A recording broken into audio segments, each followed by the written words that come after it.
नमस्कार दोस्तों, स्वागत है आपका स्टडी फॉर सिविल सर्विसेज में। यदि स्टडी फॉर सिविल सर्विसेज के छात्र हैं तो ये वाला टेलीग्राम जरूर ज्वाइन करके रखिए। यूट्यूब चैनल में हमारे साथ है तो भी ये वाला टेलीग्राम ज्वाइन करना बहुत ज्यादा जरूरी है। सारे नोटिफिकेशन, सारे अपडेट, सारे मोस्ट इंपोर्टेंट पिक्स, सारा रिवीजन सब कुछ यहाँ पे बताया जाता है। जनवरी 2021 के सारे इंपॉर्टेंट करंट अफेयर्स को डिस्कस करेंगे यहाँ पर। इस बार इस मंथ में थोड़ा सा चेंज आपको देखने को मिल रहा है। सबसे पहले मोस्ट इंपॉर्टेंट एमसीक्यूज को डिस्कस करेंगे और फिर डिस्कस करेंगे most important sectional current affair को। पहला हमारा सवाल है कि किस राज्य के मंत्रिमंडल ने धर्म स्वतंत्रता विधेयक 2020 को मंजूर कर दिया है। जबरन धर्म परिवर्तन कराने पर यहाँ पर 1 से लेकर 5 साल तक की कैद और न्यूनतम 25,000 रुपये जुर्माना लगाया जाएगा। ये अधिनियम जो है पारित कर दिया जा चुका है मध्य प्रदेश के द्वारा। ऑप्शन नंबर सी यहाँ पर आपका सही है। अगला प्रश्न है, एशिया सहयोग वार्ता की 17वीं मंत्रिस्तरीय बैठक का आयोजन 21 जनवरी 2021 को वर्चुअल माध्यम से हुआ। थीम थी the new normal and the safe and healthy tourism. राष्ट्रपति रामनाथ कोविंद जी ने राम जन्मभूमि तीर्थ क्षेत्र ट्रस्ट को 5 लाख रुपए मंदिर निर्माण के लिए दान किए हैं। तो तीनों स्टेटमेंट यहाँ पर सही है। आंसर हो जाएगा हमारा ऑप्शन नंबर डी यहाँ पर सही होगा। वित्त मंत्रालय ने किस राज्य को ईज ऑफ डूइंग बिजनेस में सुधार के बाद 2,731 करोड़ रुपए का अतिरिक्त उधार लेने की अनुमति दे दी है? तो ये है राजस्थान। Option number B. ये 5वां राज्य है जिसने यूएलबी सुधारों को लागू कर दिया है। ये भी याद रखिएगा, यूएलबी सुधारों को लागू करने वाला 5वां राज्य बन चुका है राजस्थान। जैसे जैसे और अपडेट होंगे हम बताते रहेंगे। अगला सवाल है, 27 दिसंबर 2020 को संयुक्त राष्ट्र ने पहला अंतर्राष्ट्रीय महामारी तैयारी दिवस मनाया, यानी कि आपका एपिडेमिक प्रिपेयर्डनेस डे। उसके बाद इस प्रस्ताव को मंजूरी दी थी संयुक्त राष्ट्र महासभा ने, ये भी सही है। उसके बाद जनवरी 2021 में 1,19,847 करोड़ रुपए का जीएसटी वसूला गया है, जो पिछले वर्ष की तुलना में काफ़ी अधिक है। तीनों ही न्यूज़ सही है अपने आप में। आंसर हो जाएगा हमारा D, all of the above यहाँ पर करेक्ट है। और ये जीएसटी कलेक्शन वाला जो है ये याद रखना होता है हमको, आरओ मेंस में पूछा गया था, ये सब चीज़ें भी आ जाती हैं। उसके बाद 27 दिसंबर 2020 को साहिबजादा दिवस के अवसर पर किस राज्य के मुख्यमंत्री ने अपने राज्य के स्कूली पाठ्यक्रम में सिख गुरुओं के इतिहास को शामिल करने की घोषणा की है? ये घोषणा की थी उत्तर प्रदेश सरकार ने। ऑप्शन नंबर बी यहाँ पर सही है। अगला सवाल है, गृह मंत्री अमित शाह द्वारा थौबल बहुउद्देशीय परियोजना या थौबल डैम का उद्घाटन किस राज्य में किया गया है? ये किया गया है मणिपुर में, मणिपुर के इम्फाल में। Option number C. अगला क्वेश्चन है कि इटली के किस शहर में आर्कियोलॉजिस्ट ने स्ट्रीट फूड शॉप के अवशेषों का पता लगाया है जो 79 एडी में ज्वालामुखी विस्फोट के कारण राख के ढेर के नीचे दब गया था? तो ये है पोम्पोई। ऑप्शन नंबर ए। ये कुछ हिस्टोरिकल करंट अफेयर होते हैं, कभी कभी इनके बारे में पूछ लिया जाता है। अगला हमारा सवाल है कि केंद्रीय सड़क परिवहन मंत्रालय ने जो वैधता सीमा पार कर चुके ड्राइविंग लाइसेंस, आरसी और परमिट जैसे मोटर वाहन दस्तावेजों की वैधता को कब तक बढ़ा दिया है? आपको याद होगा कि कोविड-19 की वजह से पहले सितंबर तक, फिर 31 दिसंबर 2020 तक और अब जा करके 31 मार्च 2021 तक बढ़ा दिया है ये जो भी डीएल वगैरह जिनके एक्सपायर हो गए थे उनकी वैधता को। ठीक है, तो अब फाइनली 31 मार्च 2021 तक है। देखते हैं कि अब आगे ये बढ़ाया जाता है डेट या फिर नहीं। ये पूछ ली जाती हैं सारी चीज़ें। कोविड-19 की वजह से लोग भीड़ ना लगाएं कार्यालयों में अपना डीएल रिन्यूअल के लिए, आरसी रिन्यूअल के लिए या परमिट संबंधी कोई भी दस्तावेज के लिए। सोशल डिस्टेंसिंग मेंटेन हो सके, इस वजह से जितने भी अवैध थे उनको भी वैध घोषित कर दिया है। मतलब अवैध का मतलब जो जिनकी वैलिडिटी खत्म हो चुकी है उनको जो है 31 मार्च 2021 तक वैध घोषित कर दिया है। ये काफ़ी इंपॉर्टेंट क्वेश्चन है। चीन किस देश को पछाड़कर 2028 तक विश्व की सबसे बड़ी अर्थव्यवस्था वाला देश बन जाएगा? तो चीन जो है अमेरिका को पछाड़ देगा और 2028 तक सबसे बड़ी इकोनॉमी बन जाने वाला है। ये न्यूज़ में आया था। अगला सवाल है कि भारत का पहला पॉलिनेटर पार्क हल्द्वानी में, उत्तराखंड का जो हल्द्वानी डिस्ट्रिक्ट है वहाँ पर खोला गया है। सही है। उसके बाद भारत अंतरिक्ष यान अभियानों के लिए भारतीय अंतरिक्ष अनुसंधान संस्थान इसरो ने ग्रीन प्रोपल्शन टेक्निक विकसित की है। ये भी सही है। उसके बाद स्वायत्त नेविगेशन सिस्टम के लिए भारत का पहला टेस्टिंग क्षेत्र जो है ये भारतीय प्रौद्योगिकी संस्थान हैदराबाद में स्थापित किया गया है, आईआईटी हैदराबाद में। ये इंडिया का पहला autonomous navigation system testing site जो है ये आईआईटी हैदराबाद में खोली गई है। तो हमारा ऑप्शन हो जाएगा इसमें ऑप्शन नंबर डी। सारे के सारे सही है। आंसर हो जाएगा डी, उपर्युक्त सभी। कोविड-19 वैक्सीनेशन का ड्राई रन कब से शुरू हुआ था आपको बताना है। तो इसका आंसर हो जाएगा 2 जनवरी 2021। कोविड-19 से संबंधित, कोविड-19 वैक्सीनेशन संबंधित जो भी इवेंट्स हुए हैं जनवरी में, सारे के सारे इस वीडियो के माध्यम से हम कवर कर लेंगे, एमसीक्यूज के माध्यम से और सेक्शनल न्यूज के माध्यम से। अगला सवाल है कि न्यूयॉर्क के लाइफ टाइम अचीवमेंट पुरस्कार से सुनील कोठारी को मतलब सम्मानित किया जा चुका था, हाल में इनका निधन हो गया है। ये किस पेशे से संबंधित थे? तो ये थे एक डांस हिस्टोरियन, नृत्य इतिहासकार, ऑप्शन नंबर सी। अगला क्वेश्चन है कि हाल ही में चर्चा में रहा AFSPA यानी armed forces special power act को 1958 में लागू किया गया था। ये जो है केंद्र सरकार ने किस राज्य को अशांत क्षेत्र घोषित करके अफ्स्पा 1958 के तहत 6 महीने के लिए अवधि बढ़ा दी है? तो नागालैंड में 6 महीने के लिए इसको एक्सटेंड किया गया है हाल में जनवरी में, ऑप्शन नंबर बी यहाँ पर सही है। नॉर्थ ईस्ट के किसी न किसी क्षेत्र में लगा रहता है, तो आपको थोड़ा ट्रैक करना होता है कि AFSPA कहाँ पर लागू है इस समय। हाल ही में मंत्रिमंडल ने इनमें से किस मिसाइल प्रणाली के निर्यात की मंजूरी दे दी है?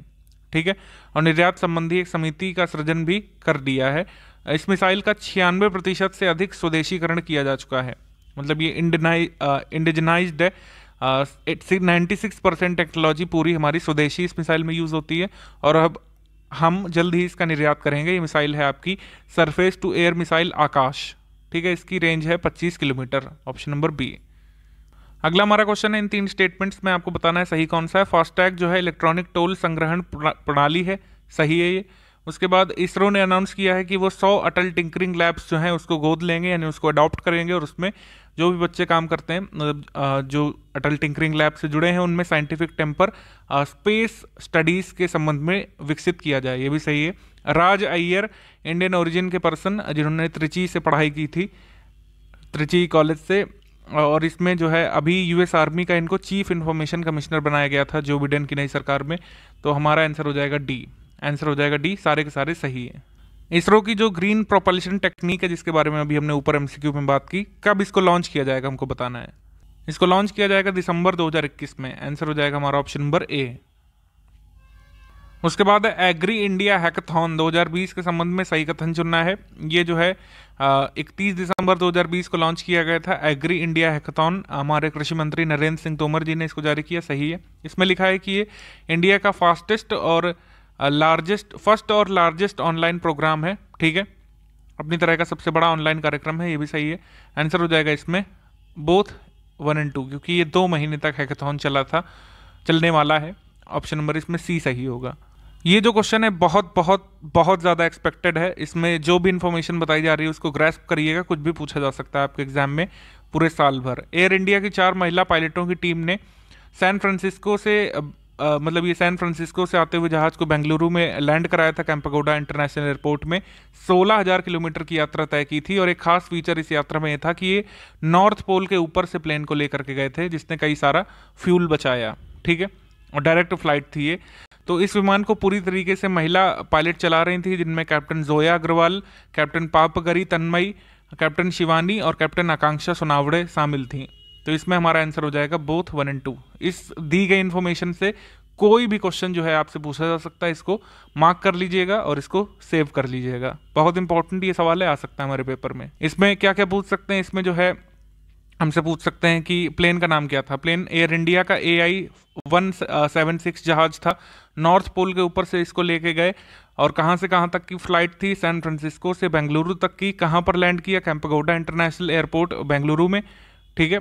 और जो है पूरी तरीके से 4 महिला पायलट इस प्लेन को संचालित कर रही थी, जिनके नाम लिखे हुए हैं। अगला सवाल है कि अंगमाली अजुता सबरी रेल परियोजना के निर्माण किस राज्य में किया जा रहा है। अंगमाली अजुता सबरी रेल निर्माण किया जा रहा है केरल में, ऑप्शन नंबर डी। अगला सवाल है कि भारतीय सेना को पहली बार 10 मीटर के शॉर्ट स्पैन ब्रिज के 3 सेट मिले हैं। इसके जरिए कहीं पर भी छोटा छोटा पुल बना करके भारतीय सेना मूव कर सकती है और अपना लॉजिस्टिक्स जो है ट्रांसफर कर सकती है। लार्सन एंड ट्यूब्रो ने इसका निर्माण किया है, किसके साथ मिलकर के, DRDO के साथ मिलकर के। ऑप्शन नंबर ए यहाँ पर सही है, इंपॉर्टेंट है, आ सकता है डिफेंस करंट अफेयर में। अगला हमारा सवाल है, इसमें इनकरेक्ट चूज करना है। पहला स्टेटमेंट है कि मध्य प्रदेश सरकार ने जाति सूचक शब्दों को लिख रखा था जिन वाहन स्वामियों ने, उनके खिलाफ दंडात्मक कार्रवाई की गई है। तो ये गलत है। मध्य प्रदेश की सरकार ने नहीं किया है, उत्तर प्रदेश की सरकार ने किया है कि जिन लोगों ने अपनी गाड़ियों पर जाति सूचक शब्द लिख रखे थे तो उन पर कार्रवाई की गई है, सही है। उसके बाद स्टार्टअप इंडिया ने जो है अपने 5 वर्ष सेलिब्रेट किए थे 16 जनवरी 2021 को। 16 जनवरी 2016 को लॉन्च किया गया था स्टार्टअप इंडिया, और इसने अपनी जो है 5वीं वर्षगांठ मनाई। हमारा आंसर सही हो जाएगा इसमें, ऑप्शन नंबर ए सही हो जाएगा इसमें। फर्स्ट वाला गलत है, सेकंड वाला सही है, ठीक है, सेकंड सही है। अगला है आर्थिक अनुसंधान centre for economic and business research CEBR के अनुसार भारत किस वर्ष तक ब्रिटेन को पछाड़कर दुनिया की 5वीं सबसे बड़ी इकोनॉमी बन जाने वाला है? तो ब्रिटेन को पछाड़ करके भारत जो है 2025 तक 5th लार्जेस्ट इकोनॉमी बन जाएगा, और 2030 तक तीसरे पायदान पर आ जाएगा। तीसरी सबसे बड़ी अर्थव्यवस्था भारत 2030 तक बनेगा, और 5वीं सबसे बड़ी अर्थव्यवस्था बनेगा 2025 तक। अगला क्वेश्चन है कि हाल ही में किस मुख्यमंत्री ने 29 दिसंबर 2020 को सौर ऊर्जा नीति जारी की है, जो 2025 दिसंबर तक लागू रहेगी? इन्होंने जारी की है विजय रूपानी ने गुजरात के लिए सौर नीति, ऑप्शन नंबर ए। अगला क्वेश्चन है कि मोरिंगा के उत्पाद को बढ़ावा देने के लिए एपीडा जो है इसने आवश्यक बुनियादी ढांचे बनाने में निजी संस्थाओं का सहयोग लेना शुरू कर दिया है, सही है। मोरिंगा जो प्रोडक्ट है भारत का, और फैट लॉस में इसका इस्तेमाल होता है, एपीडा इसको प्रमोट करेगा। उसके बाद बॉम्बे हाई कोर्ट ने कहा है कि किसी भी तरीके से कि किसी ईश्वर के नाम से किसी भी वस्तु का विज्ञापन नहीं हो सकता। जैसे अगर हम एग्जाम्पल में देखें तो शंकर बीड़ी ऐसा करके, या फिर जो है शिवा मैच बॉक्स ऐसा करके नहीं बेचा जा सकता है। तो ये बॉम्बे हाई कोर्ट ने कहा था, सही है, ये आंसर हो जाएगा इसमें 1 and 2 ओनली। हमारा आंसर सही हो जाएगा 1 and 2 ओनली, बी, दोनों सही है। अगला क्वेश्चन है कि किस रॉकेट को दुनिया भर में आम लोगों के नाम को अंतरिक्ष भेजने के लिए निर्धारित किया गया है? भारत में जितने भी आम लोगों के नाम होते हैं वो भेजे जा सकेंगे PSLV C-51 से। PSLV C-51 रॉकेट जो है हमारे भारत में जितने भी लोगों के नाम हैं उनको लेकर के जाएगा। ये एक अनूठी पहल शुरू की थी इसरो ने, और कहा था कि नासा ऐसा कर चुका है तो हम लोग भी करेंगे। मतलब वेबसाइट पर जाकर के आप रजिस्टर कर सकते हैं कि हमारा नाम भेज दीजिए, तो मतलब आपको कुछ पर्क्स मिलते हैं, ऐसा करके है। उसके बाद केंद्र सरकार ने 1 जनवरी 2021 से किस उत्पाद की सभी किस्मों के निर्यात पर प्रतिबंध हटा लिया है? तो निर्यात पर प्रतिबंध हटा लिया गया है ऑनियन के, ऑप्शन नंबर ए। दिल्ली म्यूनिसिपल कमीशन, ये जो कमीशन है या फिर नगर निगम दिल्ली है, इसने हाल में अपना एक खिलौना बैंक, टॉय बैंक खोला है। कहाँ पर खोला है बताना है। टॉय बैंक खोला गया है नजफगढ़ में, ऑप्शन नंबर सी। अगला क्वेश्चन है कि कर्नाटक के किस शहर में पहली चावल वितरण मशीन या चावल राइस ATM लगाया जाएगा? और केंद्र सरकार की जो अन्न पूर्ति परियोजना है उसका ये भाग है। तो हम लोग कह सकते हैं कि ये लगाया जाएगा बेंगलुरु में, राइस ATM, चावल का ATM लगाया जाएगा बेंगलुरु में। अगला क्वेश्चन है, इसमें कई सारे स्टेटमेंट्स, इनको हमको रीड करना है। इंडियन ऑयल कॉर्पोरेशन IOCL ने गैस टरबाइन का भारत का पहला रिमोट मॉनिटरिंग सिस्टम लॉन्च किया है, सही है। और दिसंबर में सकल GST की वसूली हुई थी 1,15,00,000, मतलब ये कुल मिलाकर है 1,15,174 करोड़ रुपए करीब। उसके बाद है कि बाइक बेस्ड एम्बुलेंस रक्षिता नाम की बनाई गई है CRPF के लिए, DRDO ने बनाया है इसको, ये भी सही है। आंसर हो जाएगा इसमें हमारा ऑल ऑफ द अबव, सारे के सारे स्टेटमेंट सही हैं, ठीक है। तीनों को इंडिविजुअलिटी में भी ध्यान रखिएगा, ठीक है। अलग अलग भी ये स्टेटमेंट्स पूछे जा सकते हैं, जैसे रक्षिता के बारे में और IOC के बारे में। और चूंकि हम जनवरी का राजस्व कलेक्शन डिस्कस कर चुके हैं ऊपर, दिसंबर का आपको नहीं याद रखना है, लेटेस्ट ही याद रखना होता है। अगला सवाल है कि 1 जनवरी 2021 को गैर स्थायी सदस्य के रूप में संयुक्त राष्ट्र सुरक्षा परिषद में भारत का कौन सा कार्यकाल शुरू हुआ है? तो भारत का ये 8वां कार्यकाल है, ऑप्शन नंबर डी। उसके बाद गंदे और बदहाल पड़े जो टॉयलेट्स हैं उनकी पहचान करके उनको जियो टैग कराने के लिए स्वच्छता अभियान मोबाइल ऐप किसने शुरू किया है? ये शुरू किया है थावरचंद गहलोत ने, ऑप्शन नंबर डी। अगला सवाल है कि उत्तर प्रदेश के किस शहर में देश के सबसे पहले लॉजिस्टिक्स और इंटीग्रेटेड ट्रांसपोर्ट हब का निर्माण किया जाएगा? निर्माण किया जाएगा आपका नोएडा में, option number B, greater Noida में। उसके बाद पहला स्टेटमेंट है इसमें कि असम में 120 मेगावाट जल विद्युत संयंत्र के निर्माण के लिए भारत ने एशियन डेवलपमेंट बैंक से $231 मिलियन का ऋण समझौता किया है, सही है ये। उसके बाद है कि रिजर्व बैंक ऑफ इंडिया ने हाल ही में डिजिटल पेमेंट इंडेक्स जारी किया है, ये देखने के लिए कि भारत में कैशलेस ट्रांजैक्शंस को कहां कहां पर कैसे फॉलो किया जाता है, ये भी सही है। आंसर हो जाएगा इसमें सी, दोनों स्टेटमेंट सही है। 1 जनवरी 2021 को अपने परमाणु ठिकानों की सूची का आदान प्रदान किन 2 देशों ने किया है? ये किया है इंडिया पाकिस्तान ने, ऑप्शन नंबर सी। उत्तर प्रदेश में किसान कल्याण मिशन के बारे में आपको इसमें 3 स्टेटमेंट देखने हैं। पहला भी सही है, 6 जनवरी 2020 को शुरू किया गया है और इसका मिशन है किसानों की आय को दोगुना करना, ये भी सही है। और मिशन जो है पूरे सारी विधानसभाओं को कवर करेगा स्टेट में, ये भी सही है। आंसर हो जाएगा इसमें D, all of the above. हाल ही में किस देश ने अपने राष्ट्रगान की पंक्तियों में बदलाव किया है? ऑस्ट्रेलिया का जो राष्ट्रगान है एडवांस ऑस्ट्रेलिया फेयर, इसमें for we are young and fair की जगह अब for we are one and fair गाया जाएगा, तो इसमें चेंज करने वाला देश है ऑस्ट्रेलिया, ऑप्शन नंबर डी। अगला क्वेश्चन है कि असम विधानसभा ने Assam ease of doing business amendment bill 2020 पारित कर दिया है और अंतर्राष्ट्रीय वित्तीय सेवा केंद्र प्राधिकरण अब इसमें शामिल हो गया है IOSCO में। उसके बाद 1 जनवरी 2021 को DRDO ने अपना 63वां स्थापना दिवस मनाया। सारे के सारे सही है, आंसर हो जाएगा इसमें डी। अगला सवाल है कि हाल ही में किस देश की सरकार ने घोषणा की है कि निर्यात उत्पादों पर शुल्क और कर की छूट के लाभ को सभी वस्तुओं के लिए बढ़ाया जाएगा?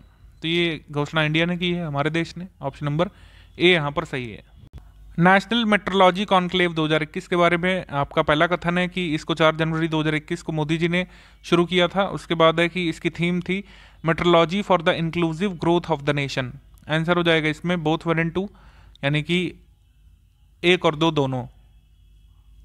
अगला सवाल है कि मलाला यूसुफजई अधिनियम किस देश ने पारित किया है, जिसके अनुसार 2020 और 2022 के बीच United States Agency for International Development द्वारा पाकिस्तानी महिलाओं को कम से कम 50% छात्रवृत्ति प्रदान की जाएगी। ये अमेंडमेंट किया है अमेरिका ने, ऑप्शन नंबर बी। अगला सवाल है कि 450 किलोमीटर लंबी Kochi Mangaluru national gas pipeline video conference के थ्रू किसने जारी की है, किसने उसका उद्घाटन किया है? प्राइम मिनिस्टर जी ने किया था, ऑप्शन नंबर ए। और इस पाइपलाइन का निर्माण किया है गेल इंडिया लिमिटेड ने, याद रखिएगा। ट्राइफेड ने किस राज्य में ये जो है ट्राई फूड यानी जनजातीय खाद्य पार्कों की स्थापना के लिए अखिल भारतीय वनवासी कल्याण श्रम आश्रम के साथ समझौता किया है? ठीक है, तो ये कहाँ पर सेटअप की जाएंगी ये ट्राई फूड पार्क्स? ये स्थापित की जाएंगी मध्य प्रदेश में। उसमें देखना है, दिल्ली सरकार ने घोषणा की है कि वह तमिल भाषा और संस्कृति की रक्षा के लिए एक तमिल अकादमी की स्थापना करेगी दिल्ली सरकार। ठीक है, उसके बाद है कि 1 जनवरी 2021 को पीएम मोदी जी ने फाउंडेशन रखा यहाँ पर 8 राज्यों में लाइट हाउस परियोजनाओं का, तो ये भी सही है। 8 राज्यों में लाइट हाउस परियोजना कहाँ पर? इंदौर, राजकोट, चेन्नई, रांची, अगरतला, लखनऊ में। तो लखनऊ भी है एक, याद रखिएगा इसमें। आंसर है इसमें सी, बोथ 1 और 2। अगला सवाल है कि हाल ही में वियतनाम ने किस देश से चावल आयात करना शुरू कर दिया है? तो इंडिया जो है एक्सपोर्ट करेगा वियतनाम को चावल, ऑप्शन नंबर बी। अगला सवाल है यहाँ पर कि 40वां इंडियन साइंटिफिक एक्सपीडिशन जो अंटार्कटिका जाने वाला है, तो इसके बारे में बताना है। 4 जनवरी 2021 को अब ये एक्सपीडिशन शुरू होगा। पृथ्वी विज्ञान मंत्रालय ने इसको लॉन्च किया है, सही है ये।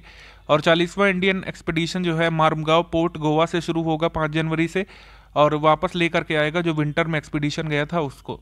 ठीक है, ये सारे के सारे स्टेटमेंट सही है, आंसर हो गया हमारा डी। आप हमको ये जल्दी से कमेंट करके बताइए कि अंटार्कटिका में हमारे कितने रिसर्च स्टेशन हैं। ठीक है, चलिए इसका हमने बता दिया 3 है, उन तीनों के नाम आप कमेंट करके बताइए कौन कौन से हैं। अगला क्वेश्चन है कि सेंट्रल विस्टा प्रोजेक्ट जो है, जिसके तहत जो है लुटियंस गार्डन में 86 एकड़ भूमि का नवीनीकरण होना है। संसद की नई इमारत के निर्माण के लिए सर्वोच्च न्यायालय ने सेंट्रल विस्टा प्रोजेक्ट को कब मंजूरी दी है? तो सुप्रीम कोर्ट ने इसको मंजूर कर दिया था 5 जनवरी 2021 को, कि इसमें कोई दिक्कत नहीं सेंट्रल विस्टा प्रोजेक्ट में। अगला सवाल है कि विश्व की सबसे बड़ी तैरती हुई सौर ऊर्जा परियोजना का निर्माण भारत सरकार द्वारा किस नदी पर किया जाएगा? ये खांडवा में किया जाएगा, नर्मदा पर, गुजरात में। ऑप्शन नंबर ए यहाँ पर सही है। ये पूछे जाने की संभावना बहुत है। वर्ल्ड फर्स्ट, इंडिया फर्स्ट बहुत इंपॉर्टेंट होता है किसी भी मंथ के करंट अफेयर में। अगला सवाल है कि सबसे बड़े oil retailer Indian oil corporation ने तेल रिफाइनरियों की टरबाइन के लिए देश का पहला रिमोट मॉनिटरिंग सिस्टम लॉन्च किया। ये हम देख चुके हैं ऊपर भी। हैदराबाद में स्थित रिमोट मॉनिटरिंग सिस्टम का उद्घाटन धर्मेंद्र प्रधान जी ने किया था। पेट्रोलियम एवं प्राकृतिक गैस मंत्री हैं ये। दोनों ही स्टेटमेंट सही है, आंसर हो जाएगा इसमें सी, बोथ 1 और 2। ये हमसे पूछ सकते हैं IOCL का ये रिमोट मॉनिटरिंग स्टेशन जो है ये कहाँ पर स्थापित किया गया है, तो इसका आंसर हैदराबाद आप लगाएंगे अगर इस तरह से क्वेश्चन आ गया तो। अगला सवाल है कि किस देश ने फिजी में चक्रवात से प्रभावित लोगों की मदद के लिए राहत सामग्री पहुंचाई है? तो ऑब्वियसली इंडिया ने पहुंचाई है, ऑप्शन नंबर ए। ये कुछ न्यूज इवेंट्स हैं, इनमें से हमको चूज करना है कौन सा सही है। मेघालय के जिला री-भोई में पूर्वोत्तर का पहला विशेषीकृत अदरक प्रसंस्करण संयंत्र जो है पुनर्जीवित किया जाएगा। 2021 तक हम लोग मान रहे हैं कि ये चलने लगेगा।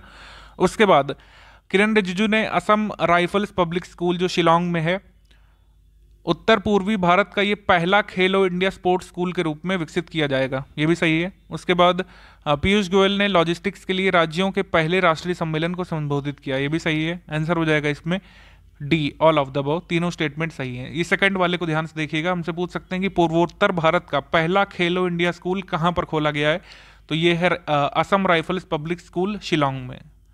अगला क्वेश्चन है कि भारतीय मौसम विज्ञान विभाग IMD के अनुसार 1901 के बाद कौन सा वर्ष 8वां सबसे अधिक गर्म वर्ष था, तो 8वां सबसे अधिक गर्म वर्ष था 2020। अगला सवाल है कि स्कूल बैग नीति 2020 NCERT ने जारी की है, सही है ये। उसके बाद सागर माला सी प्लेन सर्विस जो है ये शुरू की जाएगी मिनिस्ट्री ऑफ पोर्ट्स, शिपिंग और वाटरवेज के द्वारा, ये भी सही है। राष्ट्रीय कामधेनु आयोग जो है इसने अनाउंस किया है कामधेनु गौ विज्ञान प्रचार प्रसार एग्जाम, ये हर साल हुआ करेगा, तो हमारा आंसर हो जाएगा इसमें डी, सारे के सारे सही हैं, ऑल ऑफ द अबव। नौसेना नवाचार और स्वदेशीकरण संगठन कब शुरू किया गया है, ये जो है ये पहले का है, अगस्त 2020 का है, लेकिन ये फिर से न्यूज़ में था तो हमने बता दिया आपको। राजनाथ सिंह जी ने इसको लॉन्च किया था वर्चुअल माध्यम से। इसमें हमको बताना है कि ब्यूरो ऑफ इंडियन स्टैंडर्ड्स का 74वां स्थापना दिवस कब बनाया गया था, ये बनाया गया था 6 जनवरी को, ऑप्शन नंबर सी। अगला क्वेश्चन है कि खादी और ग्रामोद्योग आयोग ने KVIC ने गाय के गोबर से निर्मित भारत का पहला पेंट जिसको खादी प्राकृतिक पेंट बोला जा रहा है, ठीक है, इसको किसने जारी किया है, इसको जारी किया था नितिन गडकरी जी ने, ऑप्शन नंबर बी। और हमसे पूछ सकते हैं क्रॉस क्वेश्चन भी कि खादी प्राकृतिक पेंट जो है ये किसने डेवलप किया है, ये डेवलप किया है KVIC ने, ठीक है, ऑप्शन नंबर बी।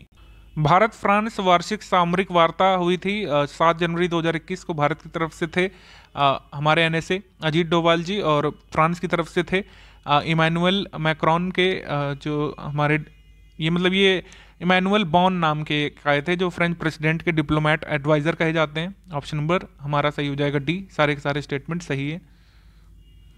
अगला सवाल है कि यूनियन हेल्थ और फैमिली वेलफेयर मिनिस्ट्री ने नॉन कम्युनिकेबल डिसीज के लिए एक health care mobile app launch किया है, किसके साथ मिलकर के, तो टाटा ट्रस्ट और डेल के साथ मिलकर के लॉन्च किया है, ऑप्शन नंबर सी इसमें सही होगा। अगला सवाल है कि भारत ने नॉर्वे, मैक्सिको, आयरलैंड और केन्या के साथ संयुक्त राष्ट्र सुरक्षा परिषद के गैर स्थायी सदस्य के रूप में अपने 2 साल का कार्यकाल प्रारंभ किया, ये हम देख चुके हैं, ऊपर भी सही है ये ऊपर। फिर उसके बाद ये ग्लोबल प्रवासी रिश्ता पोर्टल और मोबाइल ऐप लॉन्च किया गया, ये भी सही है। टाटा प्रोजेक्ट्स लिमिटेड जो है ये जो हमारी नई बिल्डिंग बन रही है पार्लियामेंट की उसको बनाएगी, ये भी सही है। आंसर हो जाएगा हमारा ऑप्शन नंबर डी, कोई भी गलत नहीं है, सारे के सारे सही है। तो ये जो है ये BPSC में पूछा गया था कि जो है नई संसद की बिल्डिंग की बिड किसने जीती है, टाटा प्रोजेक्ट्स ने, और फाइनली टाटा प्रोजेक्ट ये बिल्डिंग कंप्लीट भी करेगी। अगला सवाल है कि हाल ही में किस राज्य के मुख्यमंत्री ने ब्रह्मपुत्र मुक्ता नामक नदी क्रूज का उद्घाटन किया है, तो ये किया है असम के CM ने, ऑप्शन नंबर सी।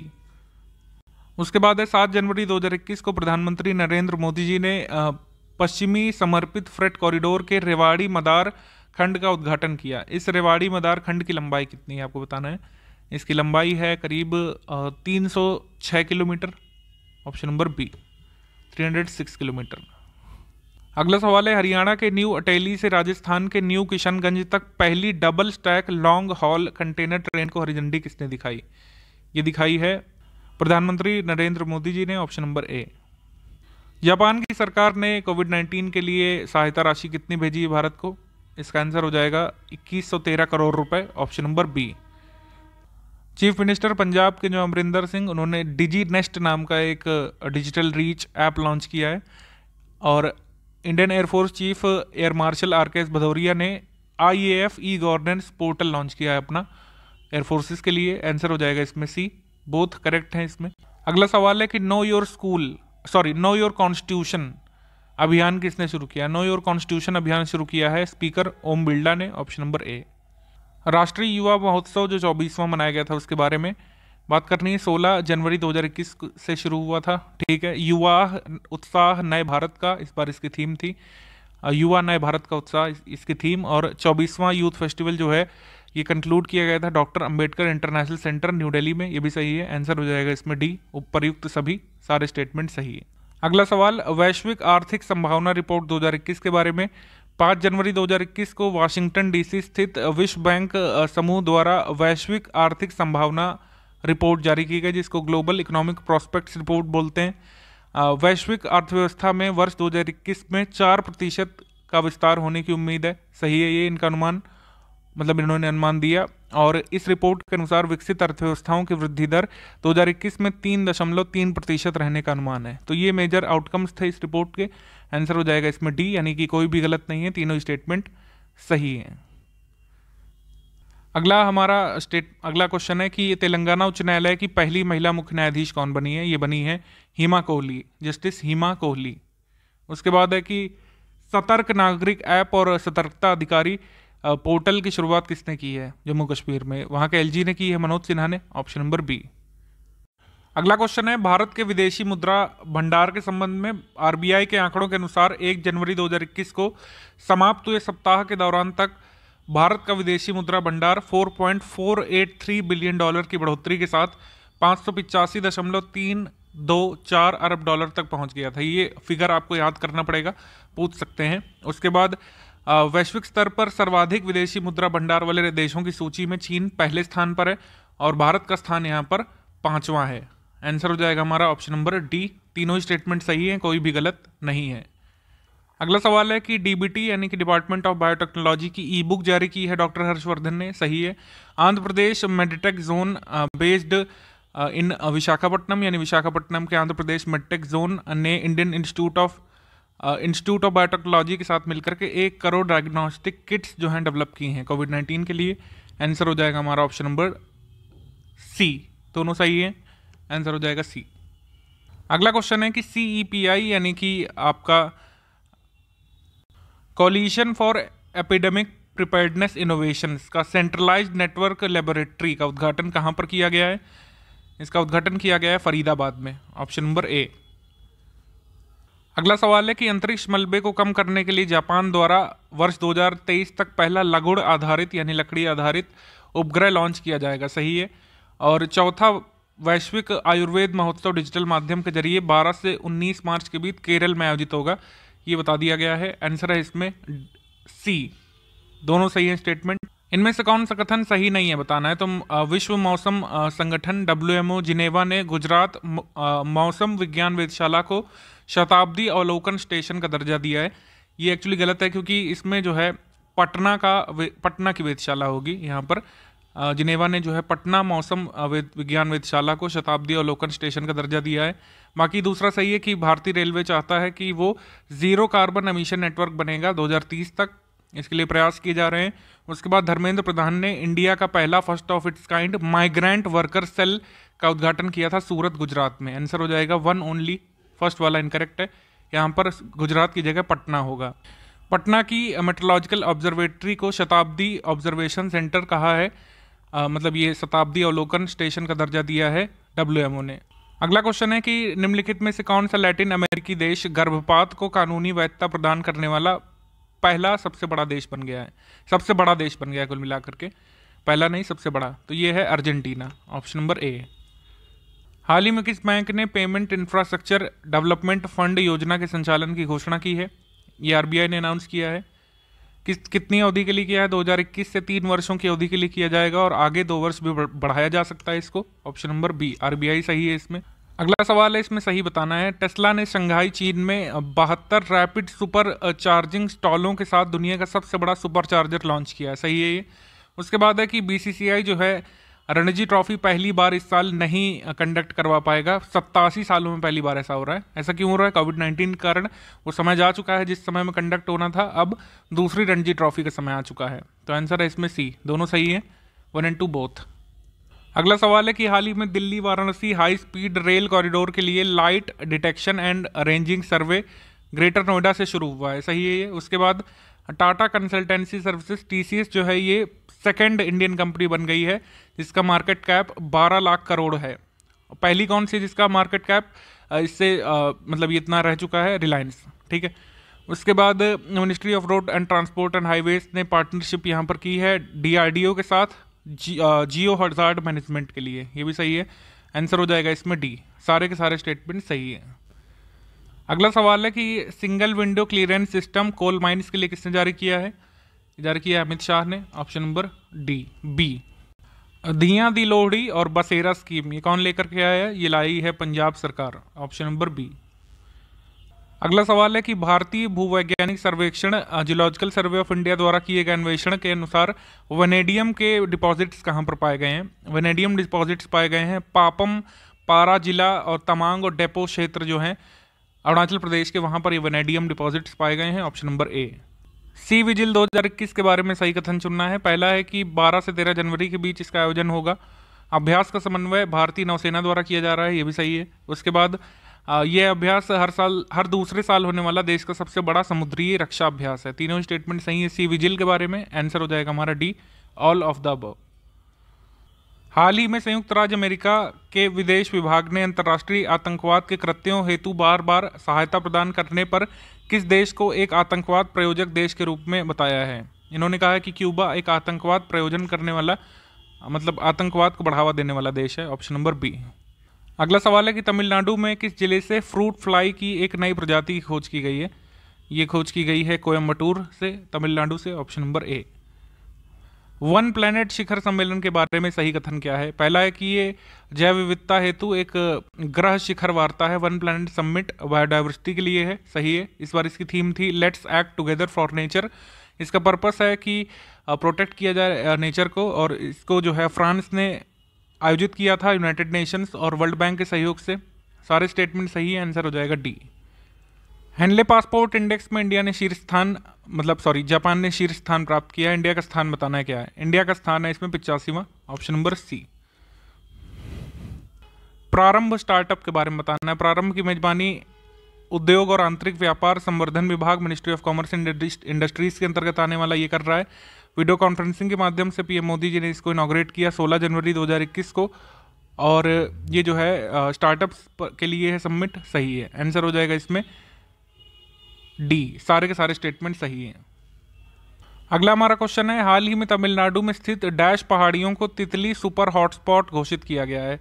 तो ये हैं सिरुवानी की पहाड़ियाँ, ये तितली सुपर हॉटस्पॉट घोषित कर दी गई तमिलनाडु में। ऑप्शन नंबर ए। हुरून ग्लोबल 500 के बारे में विचार करना है। हुरून ग्लोबल की लिस्ट में अमेरिकन कंपनी एप्पल जो है ये पहले स्थान पर है, माइक्रोसॉफ्ट सेकंड पर है, अमेजॉन थर्ड पर है, ठीक है। उसके बाद रिलायंस इंडस्ट्रीज़ को पूरे ग्लोबल तौर पर 54वां स्थान मिला है, और इंडिया को हाईएस्ट वैल्यूएशन कंट्रीज़ की लिस्ट में 10वां स्थान मिला है, ये भी सही है। आंसर है इसमें डी। तीनों स्टेटमेंट सही है, उपर्युक्त सभी। भारत की जो ये विदेश व्यापार नीति है, इसके टाइम पीरियड में चेंज किया गया है, ये आपको याद रखना चाहिए। यूपीपीसी कई बार जो है टाइम पीरियड में खेल जाता है, आपको एग्जैक्ट टाइम पीरियड पता होना चाहिए। तो इस नीति का उद्देश्य है $5 ट्रिलियन की अर्थव्यवस्था भारत को बनाना, और इसका जो अवधि है वो क्या है, रिवाइज्ड, ये है 1 अप्रैल 2021 से 2026 तक। Option number B. अगला सवाल है कि प्रधानमंत्री कौशल विकास योजना के तीसरे चरण को कब लॉन्च किया गया है? तो तीसरे चरण की लॉन्च डेट है 15 जनवरी 2021। Option number B. कायाकल्प पुरस्कार जो दिए जाते हैं स्वास्थ्य मंत्रालय, स्वास्थ्य और परिवार कल्याण मंत्रालय के द्वारा, इसमें उत्तर प्रदेश के कायाकल्प अवार्ड योजना के तहत मुजफ्फरनगर के जिला महिला अस्पताल को प्रथम स्थान प्राप्त हुआ है, सही है। उसके बाद Jawaharlal Nehru institute of post graduate medical education and research को कायाकल्प पुरस्कार में दूसरा पुरस्कार मिला है, और एम्स भुवनेश्वर को लगातार तीसरी बार स्वच्छता के लिए श्रेणी बी में सर्वश्रेष्ठ केंद्रीय सरकारी अस्पताल की कैटेगरी में पुरस्कार मिला है, ठीक है। तीनों स्टेटमेंट सही है, आंसर हो जाएगा इसमें D, all of the above.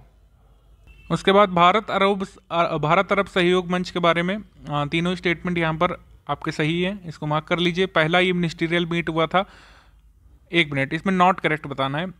Not correct है इसमें ओनली 3 इसलिए क्योंकि पहला ये मिनिस्टीरियल मीट इंडिया और अरब का हुआ था 2016 में, यहाँ पर लिखा हुआ 2014 में, जो कि गलत है। बाकी वेन्यू सही है, मनामा बहरीन में हुआ था। बाकी ये दोनों स्टेटमेंट सही है, हमारा आंसर हो जाएगा सी, थर्ड ओनली। अगला हमारा सवाल है, इसमें 3 स्टेटमेंट। ऑटोलिव ने तमिलनाडु के तिरुवन्नमलाई जिले में 4 में अपने विनिर्माण संयंत्र के लिए जमीन खरीदी है। उसके बाद है कि CBDT ने एक ऑटोमेटेड ई पोर्टल लॉन्च किया है ई फाइलिंग वेबसाइट में, ठीक है। उसके बाद DRDO ने भारतीय सेना के साथ मिलकर के भारत की पहली स्वदेशी निर्मित 9mm मशीन पिस्टल डेवलप की है जिसका नाम अस्मी रखा गया है। हमारा आंसर हो जाएगा D, all of the above यहाँ पर करेक्ट है। दुनिया के सबसे बड़े टीकाकरण अभियान जो कि भारत में शुरू हुआ था, इसको कब लॉन्च किया गया? लॉन्च डेट है 16 जनवरी 2021, याद रखिएगा। अगला सवाल है कि 15 जनवरी 2021 को पृथ्वी विज्ञान मंत्रालय ने अपना ये भारतीय मौसम विभाग का कौन सा स्थापना दिवस मनाया है? तो ये मेट्रोलॉजिकल डिपार्टमेंट ने अपना 146वां स्थापना दिवस सेलिब्रेट किया है, ऑप्शन नंबर सी। उसके बाद है कि नवनिर्वाचित राष्ट्रपति US के जो बाइडेन ने कोविड-19 के लिए जो स्टिमुलस पैकेज लॉन्च किया था बनते ही, वो कितना है? वो $1.9 ट्रिलियन का लॉन्च किया था अपने यहाँ पर, ऑप्शन नंबर सी। उसके बाद हिसार हवाई अड्डे के बारे में आपको बताना है। 14 जनवरी 2021 को उड़ान स्कीम के तहत, उड़े देश का आम नागरिक 2.0 स्कीम के तहत हवाई अड्डे का उद्घाटन किया गया, सही है। और ये इसका इनॉग्रेशन किया था वहाँ के CM मनोहर लाल खट्टर ने। हिसार एयरपोर्ट जो है ये 54वां एयरपोर्ट बन गया है उड़ान स्कीम के तहत। आंसर हो जाएगा इसमें डी। तीनों ही स्टेटमेंट सही है, कोई गलत नहीं है। 15 जनवरी को जो है तिरुवल्लुवर दिवस मनाया गया था, ये किस राज्य में मनाया गया? ऑब्वियसली इसका आंसर तमिलनाडु हो जाएगा। तिरुवल्लुवर की जो कृति है कुर्रल, उसका नाम जरूर ध्यान रखिएगा, हिस्ट्री में ये पूछी जाती है। अगला क्वेश्चन, 31 दिसंबर 2020 को प्रधानमंत्री मोदी जी ने वीडियो कॉन्फ्रेंसिंग के माध्यम से एम्स राजकोट की आधारशिला रखी, सही है। और नेशनल इंफॉर्मेटिक्स सेंटर NIC ने और CBSE ने एक कोलैब कैड सॉफ्टवेयर बनाया है, ये भी सही है। और गूगल ने स्मार्ट वियरेबल कंपनी फिटबिट है उसको खरीद लिया है $2.1 बिलियन में। आंसर हो जाएगा D, all of the above. Global fire power index में इंडिया को क्या स्थान दिया गया है? इंडिया को दिया गया है 4था स्थान, ऑप्शन नंबर बी।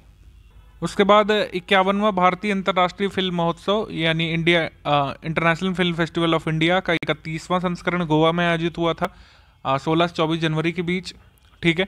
उसके बाद बांग्लादेश इसमें फोकस कंट्री था, ये भी सही है। आंसर हो जाएगा D, all of the above. अगला क्वेश्चन है कि हाल ही में किस देश ने ओपन स्काईज संधि से खुद को अलग कर लिया है? तो ये है रशिया। ओपन स्काई एग्रीमेंट से विड्रॉ कर लिया है रशिया ने खुद को। PCRA petroleum conservation research association ने जीवाश्म ईंधन के उपभोक्ताओं के बीच जागरूकता फैलाने के लिए सक्षम कैंपेन चलाया था जनवरी में, सही है। United kingdom prime minister Boris Johnson ने जो है PM मोदी जी को इनवाइट किया G7 समिट के लिए, जो कि बकिंगम पैलेस में होने वाली है 2021 में। उसके बाद US ने बहरीन को जो है अमेरिका ने बहरीन और संयुक्त अरब अमीरात UAE को प्रमुख रणनीतिक साझेदार के रूप में नामित किया है, ये भी सही है। आंसर हो जाएगा इसमें D, all of the above. हाल ही में प्रधानमंत्री नरेंद्र मोदी जी ने startup India seed fund launch किया है, इसकी जो है राशि कितनी होगी फंड की? ये 1000 करोड़ रुपए करीब, ऑप्शन नंबर बी। कर्नाटक में काऊ स्लॉटर को बैन करने वाला जो ये अधिनियम आया है, कर्नाटक मवेशी वध रोकथाम एवं संरक्षण विधेयक, जो ये अधिनियम बन चुका है, गवर्नर ने एसेंट दे दिया है। उसके बाद हाल ही में केंद्रीय रक्षा मंत्री राजनाथ सिंह जी ने arrow India 21 mobile application launch किया। गुच्छी मशरूम जो है थंटू बोलते हैं कश्मीर का, इसको GI टैग मिला है, काफ़ी महंगा मिलता है ये मशरूम। आंसर हो जाएगा इसमें all of the above, D. Bharat France अभ्यास डेजर्ट नाइट 2021 के संदर्भ में कौन सा सही है? तो डेजर्ट नाइट जो है ये 20 से 24 जनवरी के बीच चली थी जोधपुर में। फ्रांसीसी वायुसेना, भारतीय वायुसेना ने भाग लिया इसमें, और इसमें राफेल भी शामिल हुआ था। दोनों स्टेटमेंट सही है इसमें। आंसर हो जाएगा सी, बोथ 1 और 2। हाल ही में किस राज्य ने ड्रैगन फ्रूट का नाम बदल करके कमलम रख दिया है? काफ़ी कंट्रोवर्सी हुई थी इस पर, गुजरात ने रखा है, ऑप्शन नंबर डी। गुरु गोविंद सिंह जी की जयंती जो है 2021 में हमने कब मनाई है, ये आप हमको कमेंट करके बताएंगे। उसके बाद भारतीय रेलवे की सबसे पुरानी ट्रेनों में से एक हावड़ा कालका मेल का नाम बदल करके सुभाष चंद्र बोस के नाम पर नेताजी एक्सप्रेस रख दिया है, सही है। हावड़ा कालका मेल का नाम बदल करके नेताजी एक्सप्रेस रख दिया है। उसके बाद रिसेंटली चीफ मिनिस्टर जो है कर्नाटक के BS येदियुरप्पा ने अवलोकन सॉफ्टवेयर लॉन्च किया, ये भी सही है। चीफ मिनिस्टर सर्बानंद सोनोवाल ने 4 लाख रुपए करीब 1279 सरेंडर कर चुके नेशनल डेमोक्रेटिक फ्रंट के लोगों को यहाँ पर दे दिया है, ये भी सही है। आंसर हो जाएगा डी, तीनों ही स्टेटमेंट सही है।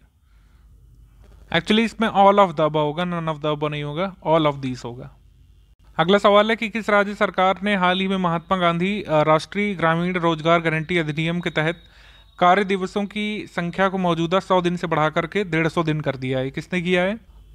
इसमें जो है उत्तराखंड है इसका आंसर। अच्छा, एक फैक्ट और याद रखिएगा, अभी रिसेंट में आया है कि वर्ष 2020 में मनरेगा के तहत काम की मांग करने वालों की संख्या जो है 86 लाख तक पहुंच गई थी। ठीक है, 86 लाख, इसको याद रखिएगा। और जब से स्कीम शुरू हुई है, एक वर्ष में काम मांगने वालों की सर्वाधिक संख्या ये पाई गई थी। क्यों है? कोविड-19 कारण आपको पता है। 86 लाख लोगों ने काम मांगा था इस स्कीम के तहत। जब से स्कीम शुरू हुई है, एक वर्ष में सबसे ज़्यादा 2020 में। ठीक है, अगला सवाल है कि गणतंत्र दिवस 2021 परेड में हिस्सा लेने वाली पहली महिला फाइटर पायलट कौन बनी है? ये बनी है भावना कंठ, भावना कांत या भावना कंठ, जो भी लिखते हैं इनको। ऑप्शन नंबर सी। हाल ही में भारत में दुर्लभ चींटी का जीनस ओस्ट्रिया की 2 नई स्पीशी खोजी गई हैं। कहाँ से इनको खोजा गया है आपको बताना है। ओसिरिया की 2 स्पीशी खोजी गई हैं तमिलनाडु और केरल से। Option number B. तो इसमें एक महत्वपूर्ण जो चीज़ आपको याद रखनी है, प्रोफेसर अमिताभ जोशी के सम्मान में इनमें से एक का नामकरण किया गया है। ठीक है, ओसिरिया जोशी नाम रख दिया गया इनमें से एक चींटी का, जो कि Jawaharlal Nehru centre for advance scientific research के एक जीव विज्ञानी है, उनके नाम पर उस चींटी का नाम रख दिया गया है, ये याद रखिएगा। श्रम शक्ति पोर्टल ये किसने शुरू किया है? ये शुरू किया है अर्जुन मुंडा ने। ये जनजातीय मामलों के मंत्रालय के द्वारा लॉन्च किया गया श्रम शक्ति पोर्टल है। खेलो इंडिया जस्कर विंटर स्पोर्ट्स का आयोजन किया गया था। ठीक है, लद्दाख में, ये सही है।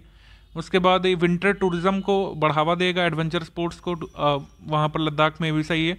पहला खेलो इंडिया जस्कर विंटर स्पोर्ट्स था, ये भी सही है। आंसर हो जाएगा इसमें डी। कुछ समय के लिए खेल रुका था क्योंकि बर्फबारी ज़्यादा हो गई थी, लेकिन फाइनली कंक्लूड हुआ था। ऑप्शन नंबर डी यहाँ पर सही है। कारगिल में पैडम नामक स्थान पर यह आयोजित किया गया था।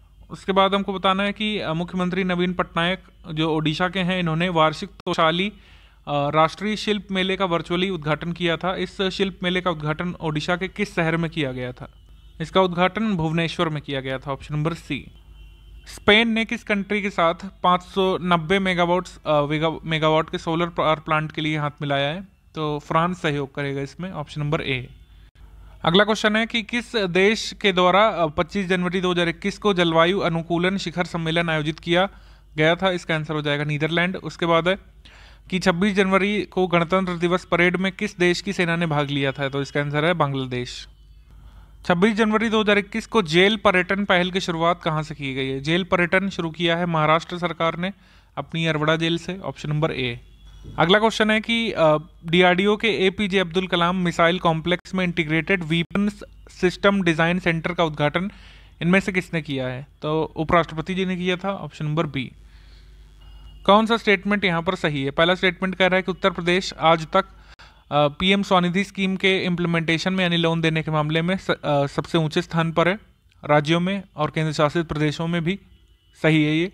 महामना एक्सप्रेस जो है वीकली चलेगी वाराणसी से केवड़िया के लिए, ये भी सही है। उसके बाद है कि महाराष्ट्र सरकार द्वारा हाल ही में गोरेवाड़ा इंटरनेशनल जू का नाम बदल करके बाला साहब ठाकरे के नाम पर कर दिया है, ये भी सही है। आंसर हो जाएगा इसमें D, all of the above.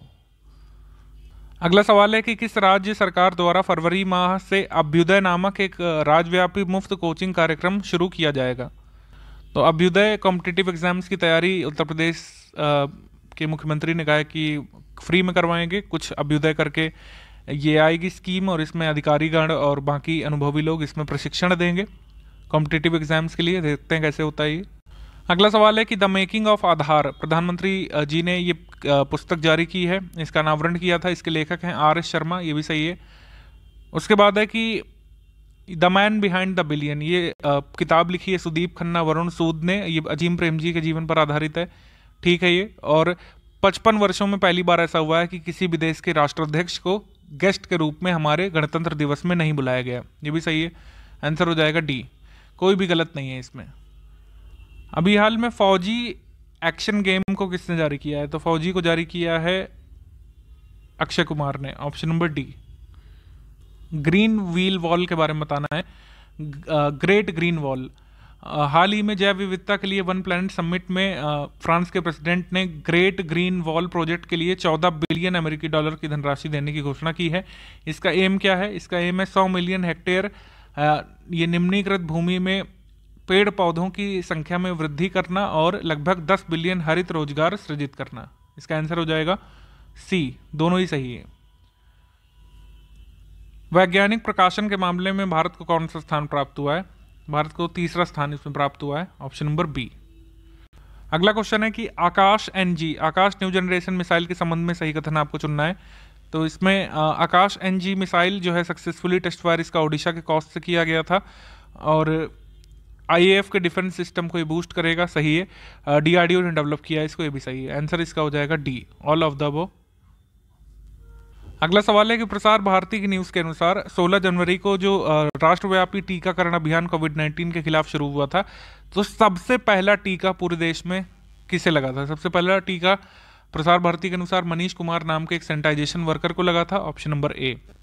उसके बाद है कि बंदरगाह शिपिंग जलमार्ग मंत्रालय के गुजरात के किस जिले में चिंतन बैठक नामक एक 3 दिवसीय पोर्ट समीक्षा बैठक आयोजित हुई थी?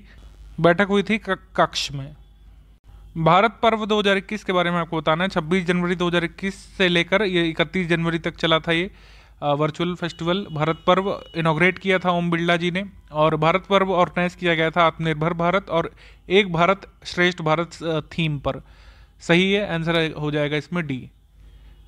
अगला कथन है कि केंद्रीय सड़क परिवहन मंत्रालय ने कहा है कि ग्रीन टैक्स लगाएंगे पुराने वाहनों के आरसी रिन्यूअल पर। सही है। उसके बाद है कि आर्कियोलॉजिस्ट ने इंडोनेशिया में 45,500 वर्ष पुरानी एक एनिमल केव पेंटिंग खोज ली है। ठीक है।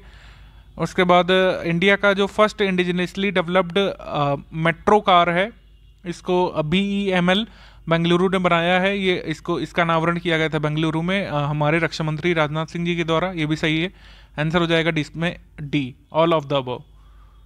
अगला सवाल है कि भारत ने किस देश के साथ पनडुब्बी बचाव सहायता और सहयोग के लिए समझौता किया है? इसका आंसर हो जाएगा आपका सी, सिंगापुर। हुनर हाट का आयोजन किया गया था लखनऊ में और इसकी थीम थी local for vocal, vocal for local, sorry, दोनों सही हैं। इसका मतलब उद्घाटन किसने किया था? हमारे चीफ मिनिस्टर उत्तर प्रदेश के जो हैं योगी आदित्यनाथ जी ने, और उस्ताद स्कीम के तहत मिनिस्ट्री ऑफ माइनॉरिटी अफेयर्स ने इसको ऑर्गेनाइज किया था। हमारा आंसर हो जाएगा इसमें D, all of the above, उपरयुक्त सभी। उत्तराखंड में एक दिन का सीएम अभी हाल में किसे बनाया गया था? एक दिन की सीएम बनी थी सृष्टि गोस्वामी, ऑप्शन नंबर बी। अगला सवाल है कि रिफॉर्म पार्टी की काजा कॉलेस एस्टोनिया की पहली महिला प्रधानमंत्री बनी है। उसके बाद है कि हाल में अमित शाह ने आयुष्मान CAPF स्कीम लॉन्च की है। सही है। उसके बाद है कि द कंट्री, मतलब ये 1 शताब्दी पुराना एक हिंदू टेम्पल जो है हाल ही में तोड़ दिया गया था। टेरी विलेज कड़क डिस्ट्रिक्ट खैबर पख्तूनख्वा रीजन जो है पाकिस्तान में, वहाँ पर है। तो तीनों ही स्टेटमेंट सही है, आंसर हो जाएगा डी।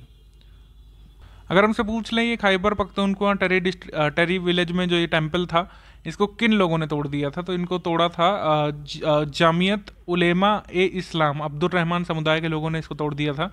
काफ़ी डीप डिग करके मैंने डिटेल्स लाया हूँ, क्योंकि इस तरह की डिटेल्स कभी कभी पूछ ली जाती है स्टेट पीसीएस में। इसमें कौन सा नॉट करेक्ट है आपको बताना है। दिल्ली और सिक्किम के बीच पहली वाणिज्यिक उड़ान सेवा शुरू हुई है। उसके बाद मिनिस्ट्री ऑफ रोड ट्रांसपोर्ट ने हाईवे के डेवलपमेंट और इनोवेशंस के लिए IIT खड़गपुर के साथ समझौता किया है, दिया हुआ है, जो कि गलत है। IIT रुड़की के साथ किया है। IIT रुड़की के साथ राजमार्ग मंत्रालय ने, सड़क परिवहन मंत्रालय ने राजमार्गों के क्षेत्र में अनुसंधान विकास के लिए IIT रुड़की के साथ समझौता किया है। लैंड एलोकेशन पॉलिसी 2021-2030 से 30 तक के लिए जम्मू कश्मीर एडमिनिस्ट्रेशन ने शुरू की है। इसका आंसर हो जाएगा केवल दूसरा वाला इनकरेक्ट है, बाकी 1 और 3 करेक्ट हैं। शरणार्थियों के लिए कोविड-19 वैक्सीनेशन शुरू करने वाला पहला देश कौन सा है? ये है आपका जॉर्डन, ऑप्शन नंबर सी। उसके बाद खाद्य निगम का कौन सा स्थापना दिवस 14 जनवरी 2021 को मनाया गया? फूड कॉर्पोरेशन ऑफ इंडिया का, FCI का। ये आप हमको कमेंट करके बताइए। NCERT अगर आपने पढ़ी है तो आपको पता होगा। भारत का पहला लेबर मूवमेंट संग्रहालय केरल के हाउसबोट टूरिज्म हब अलापुझा में लॉन्च किया गया है। सही है। उसके बाद है कि युगांडा में योवरी मुसेवेनी नाम के व्यक्ति ने 6ठी बार चुनाव जीत लिया है और राष्ट्राध्यक्ष बन गए हैं। अपने 35 साल के कार्यकाल को आगे बढ़ा रहे हैं। उसके बाद मतदाता श्याम शरण नेगी 103 वर्ष के, इन्होंने जो अभी पंचायत चुनाव में वोट दिया था और पूरे देश में जो सबसे पहला आम चुनाव हुआ था 1951 में, उसमें भी पहला वोट इन्होंने ही दिया था। तो ये आपको याद रखना है। हमारा आंसर हो जाएगा इसमें D, none of the above. तीनों ही स्टेटमेंट करेक्ट हैं। ये श्याम शरण नेगी वाला फैक्ट जरूर ध्यान रखिएगा, आ सकता है। ये भारत के पहले वोटर हैं और इन्होंने अभी हाल में जो हिमाचल प्रदेश में पंचायत चुनाव हुए हैं वहाँ पर किन्नौर डिस्ट्रिक्ट से अपने पंचायत चुनाव में वोट एक बार फिर से डाला है 2021 में। अगला क्वेश्चन है कि वार्षिक वाटर बर्ड जनगणना 2021 जो है किस राज्य में होगी? ये होगी आंध्र प्रदेश में।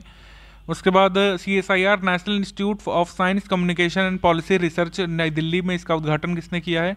डॉक्टर हर्षवर्धन ने किया है।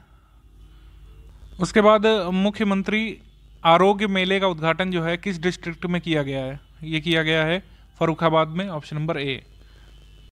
ट्रंप अमेरिका के पहले राष्ट्रपति बने हैं जिन्हें 2 बार जो है इम्पीच किया गया है। उसके बाद अस्मी नाम की 9mm मशीन पिस्टल, ये स्वदेश निर्मित पूरी तरीके से DRDO ने डेवलप की है। उसके बाद फेसलेस पेनल्टी स्कीम आयकर विभाग ने शुरू की है, ये भी सही है। आंसर हो जाएगा इसमें डी, कोई भी इनकरेक्ट नहीं है, सारे के सारे सही हैं। फतह 1 रॉकेट का सफल परीक्षण अभी हाल में किसने किया है? ये किया है पाकिस्तान वालों ने, ऑप्शन नंबर बी। उसके बाद भारत का पहला इंडोर स्काई पार्क का उद्घाटन कहाँ पर किया जाएगा? शिमला में किया जाएगा, यानी कि हिमाचल प्रदेश में, ऑप्शन नंबर डी। अगला क्वेश्चन है कि मृत्यु दंड की सजा को हाल ही में किस देश ने समाप्त कर दिया है? ये समाप्त कर दिया है कजाकिस्तान ने, ऑप्शन नंबर बी। केंद्रीय रेल मंत्री पीयूष गोयल ने हाल ही में फ्रेट बिजनेस डेवलपमेंट प्रोजेक्ट को लॉन्च किया है और उसके बाद इंडियन आर्मी ने अपनी तरह का पहला ह्यूमन राइट सेल डेवलप किया है। दोनों ही स्टेटमेंट यहाँ पर सही हो रहे हैं। आंसर हो जाएगा इसमें डी, उपर्युक्त में से सारे सही, दोनों सही, मतलब बोथ करेक्ट, सी। अगला क्वेश्चन है कि उत्तर प्रदेश के मुख्यमंत्री योगी आदित्यनाथ जी ने बुंदेलखंड की स्ट्रॉबेरी को वैश्विक पहचान दिलाने के लिए स्ट्रॉबेरी महोत्सव का उद्घाटन वर्चुअल माध्यम से कहाँ पर किया? मतलब इसका आयोजन कहाँ पर हुआ था स्ट्रॉबेरी महोत्सव का? ये पूछ सकते हैं, पूछेंगे जरूर। UPGK के आगे आने वाले सवाल में फिक्स सवाल आएगा जरूर से जरूर। झांसी में होगी, झांसी में हुआ था ये 17 जनवरी 2021 को स्ट्रॉबेरी महोत्सव। अगला सवाल है महाराष्ट्र की उस लड़की का नाम बताना है 4 मिनट 17 सेकंड में 150 झंडे अलग अलग देशों के पहचानने में और उनकी राजधानी बताकर इसने Guinness book of world record पे नाम दर्ज किया है। यह है प्रेषा खेमानी, ऑप्शन नंबर ए। उसके बाद है कि जो गारमेंट प्रोडक्शन हब के रूप में उत्तर प्रदेश के किस जिले को विकसित किया जाएगा? ये विकसित किया जाएगा गोरखपुर को, ऑप्शन नंबर सी। सही कथन चुनना है हमको। पहले दिन कुल इसमें जो है 1,91,181 स्वास्थ्य कर्मियों को 16 जनवरी 2021 को टीके लगवाए गए थे कोविड-19 वैक्सीनेशन की शुरुआत के बाद। ठीक है, पहले दिन सर्वाधिक टीके उत्तर प्रदेश में लगवाए गए थे, ये भी सही है। हनीफ जमशेद जो हैं डॉक्टर जामिया हमदर्द से, इन्हें रॉयल सोसाइटी ऑफ केमिस्ट्री का रिसर्च फंड ग्रांट मिला है अवार्ड के रूप में। हमारा आंसर हो जाएगा D, all of the above यहाँ पर करेक्ट है।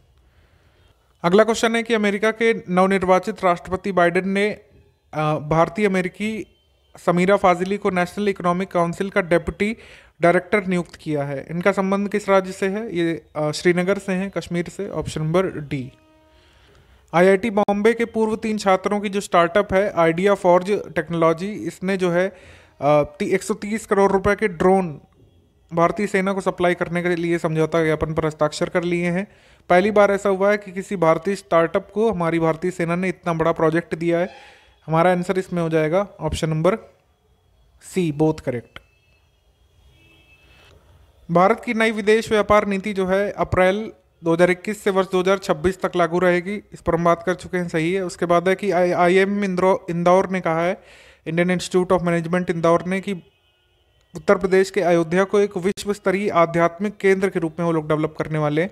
आंसर है इसमें सी, बोथ 1 and 2 करेक्ट। उसके बाद हाल ही में प्रधानमंत्री नरेंद्र मोदी जी ने गुजरात में स्टैचू ऑफ यूनिटी के लिए देश के अलग अलग हिस्सों के से कुल 8 ट्रेनें जो है शुरू की थी। और ये कहाँ से कहाँ तक चलेंगी? ये लिखा हुआ है वाराणसी, दादर, अहमदाबाद, हजरत निज़ामुद्दीन, रीवा, चेन्नई, प्रतापनगर से केवड़िया की तरफ जाएंगी। ठीक है, उसके बाद केवड़िया जो है ये पहला रेलवे स्टेशन बन गया है, साथ ही साथ जिसको ग्रीन बिल्डिंग सर्टिफिकेशन मिल चुका है, ये भी करेक्ट है। आंसर है इसमें हमारा option number D, all of the above. अब ये ट्रेनों के नाम आप सारे नहीं याद रखेंगे, लेकिन केवड़िया से वाराणसी कौन सी ट्रेन जाएगी ये आपको याद रखना चाहिए यूपीजी के एक फैक्ट के तौर पर। और महामना एक्सप्रेस जो है वो वीकली चलेगी वाराणसी से केवड़िया के लिए। ये वाले क्वेश्चन का आंसर हम वैसे डिस्कस कर चुके हैं श्याम शरण नेगी के बारे में, इसका आंसर ए है। इसके बाद है कि भूमाफियाओं की गतिविधियों पर अंकुश लगाने के लिए डीएम जो है सेल्वा कुमारी जी ने 14 जनवरी 2021 को उत्तर प्रदेश के किस जिले में पहला एंटी भूमाफिया सॉफ्टवेयर धारा लॉन्च किया है? ये मुजफ्फरनगर के डीएम ने लॉन्च किया था, सेल्वा कुमारी जे ने। हाल ही में किस आईआईटी ने भारत का पहला game field coding platform hacker ID launch किया है? इसका उद्देश्य खेल आधारित वातावरण का उपयोग करके बच्चों को कोडिंग सिखाना है। तो ये लॉन्च किया था आईआईटी मद्रास ने, ऑप्शन नंबर बी। अगला सवाल है, इसमें पहला है कि संयुक्त राष्ट्र ने 2021 को international year of health care workers के रूप में घोषित किया है, सही है। उसके बाद है कि 18 जनवरी 2021 को लाइटनिंग मतलब ये जो है ये उबड़ खाबड़ या फिर हिली टेराइन में ये डोडा जिले में गणौरी तांटा गांव था, वहां अभी तक बिजली नहीं पहुंच पाई थी। 18 जनवरी 2021 को पहली बार वहां पर बिजली पहुंच पाई। हमारा आंसर हो जाएगा इसमें ऑप्शन नंबर सी, बोथ 1 और 2। सोमनाथ मंदिर ट्रस्ट का हाल ही में अभी जो है हेड बनाया गया अध्यक्ष पीएम मोदी जी को। बाकी फैक्ट लिखे हुए हैं कि इससे पहले कौन कौन सोमनाथ मंदिर के ट्रस्ट के हेड रह चुके हैं। हमारा आंसर इसमें डी हो जाएगा, all of the above. Warrant officer Ashok Kumar जो हैं 26 साल से रिपब्लिक डे परेड का हिस्सा रहे हैं और एक अनूठा रिकॉर्ड अगले साल ही तोड़ देंगे। 27 सालों तक ये रिकॉर्ड नेवी के रमेश चंद्र के नाम है। अगर वो अगले 2 गणतंत्र दिवस में पार्टिसिपेट करते हैं अशोक कुमार, तो इनका भी रिकॉर्ड तोड़ देंगे। ठीक है, ये अनोखा रिकॉर्ड है, इसके बारे में हमने पिक भी डाली थी, ये सब चीज़ें पूछ सकते हैं। आंसर हो जाएगा इसमें सी। डीआरडीओ ने अभी हाल में कैजुअल्टी ट्रांसपोर्ट इमरजेंसी वाहन रक्षिता जो है ये किसे सौंपा है? ये सौंपा है सीआरपीएफ को, ऑप्शन नंबर ए। अगला क्वेश्चन है कि राष्ट्रपति रामनाथ कोविंद जी ने प्रधानमंत्री की सलाह पर आयुष मंत्रालय का अतिरिक्त प्रभार किसे सौंपा है? किरण रिजिजू को सौंपा गया है, ये युवा मामलों के मंत्री हैं इस समय। लेकिन चूंकि श्रीपद यसो नाइक का एक्सीडेंट हो गया, जब तक वो ठीक नहीं हो जाते तब तक किरण रिजिजू उनके पद पर रहेंगे। उसके बाद नरेंद्र मोदी जी ने वीडियो कॉन्फ्रेंसिंग के माध्यम से 6.1 लाख लाभार्थियों को मकान बनाने के लिए 2691 करोड़ रुपए की सहायता राशि जारी की थी। प्रधानमंत्री आवास योजना ग्रामीण के तहत किस राज्य में अनाउंस किया गया था? उत्तर प्रदेश में, ऑप्शन नंबर डी। इनमें से कौन सा स्टेटमेंट सही है? तमिलनाडु ने राष्ट्रीय स्तर पर अपने तेल और गैस संरक्षण गतिविधियों के लिए सर्वश्रेष्ठ प्रदर्शन करने वाले राज्य का पुरस्कार जीता है ministry of petroleum and natural gas की तरफ से, ये सही है। उसके बाद है कि 2 मिलियन हमने डोसेस बांग्लादेश को भेजे और वैक्सीन मैत्री के तहत, ये भी सही है। आंसर इसमें हो जाएगा हमारा सी, बोथ 1 और 2 करेक्ट। कौन कौन सी वैक्सीन अलग अलग कंट्रीज़ में हमने भेजी हैं उनकी लिस्ट ये लगी हुई है, आप देख सकते हैं, स्क्रीनशॉट रख सकते हैं इसका। हमको ये बताना है कि विमेन इन डिस्ट्रेस, यानी कि अगर महिलाएं संकट में हैं तो उनकी रक्षा के लिए स्मार्ट कैमरेज किस सिटी में लगाए गए हैं, जो अपने आप ही नियरेस्ट पुलिस वैन को विमेन इन डिस्ट्रेस के बारे में अलर्ट कर देंगे कि कोई महिला संकट में है, उसकी सहायता की जाए। तो ये कैमरे लगाए गए हैं राजधानी लखनऊ में, ऑप्शन नंबर सी। कोयला मंत्री प्रहलाद जोशी ने 3 कंपनियों को यहाँ पर अवार्ड्स प्रदान किए हैं टिकाऊ खनन के लिए। वो 3 कंपनी कौन कौन सी हैं? कोल इंडिया लिमिटेड की, Northern Coalfields Limited, Central Coalfields Limited और वेस्टर्न कोल फील्ड्स लिमिटेड। ठीक है, और साथ ही साथ एक प्रोजेक्ट की शुरुआत की है, उस प्रोजेक्ट का नाम है प्रोजेक्ट पैशन, ऑप्शन नंबर ए। इंडो टिबेटन बॉर्डर फोर्स ने 16 से 22 जनवरी 2021 तक गुलमर्ग में आयोजित आइस हॉकी ऑफ इंडिया की 10वीं राष्ट्रीय आइस हॉकी प्रतियोगिता में किसको हरा करके ये ट्रॉफी जीत ली? तो इंडो टिबेटन बॉर्डर फोर्स ने जीता है, लेकिन फाइनल में हराया किसको है? फाइनल में हराया है लद्दाख को, ऑप्शन नंबर सी। अगला क्वेश्चन है कि भारत का सबसे बड़ा multi modal logistics park Gujarat के अहमदाबाद जिले के सानंद के पास विरोचन नगर में खोला जाएगा, सही है। उसके बाद MOU यहाँ पर साइन हुआ है अडानी पोर्ट और SEZ लिमिटेड के बीच, गांधीनगर के बीच ये समझौता ज्ञापन पर इसलिए हस्ताक्षर किए गए हैं, सही है। आंसर हो जाएगा इसमें सी, बोथ 1 और 2। 22 जनवरी 2021 को उपराष्ट्रपति वेंकैया नायडू जी ने श्री नारायण गुरु की कविताओं की पुस्तक नॉट मैनी बट वन का लोकार्पण किया है। इस पुस्तक का अंग्रेजी अनुवाद किसने किया आपको बताना है। ये किया है GK शशिधरन ने, ऑप्शन नंबर ए। CAPF के लोगों के लिए ये आरोग्य योजना लॉन्च की गई है। आयुष्मान CAPF इसको बोल रहे हैं।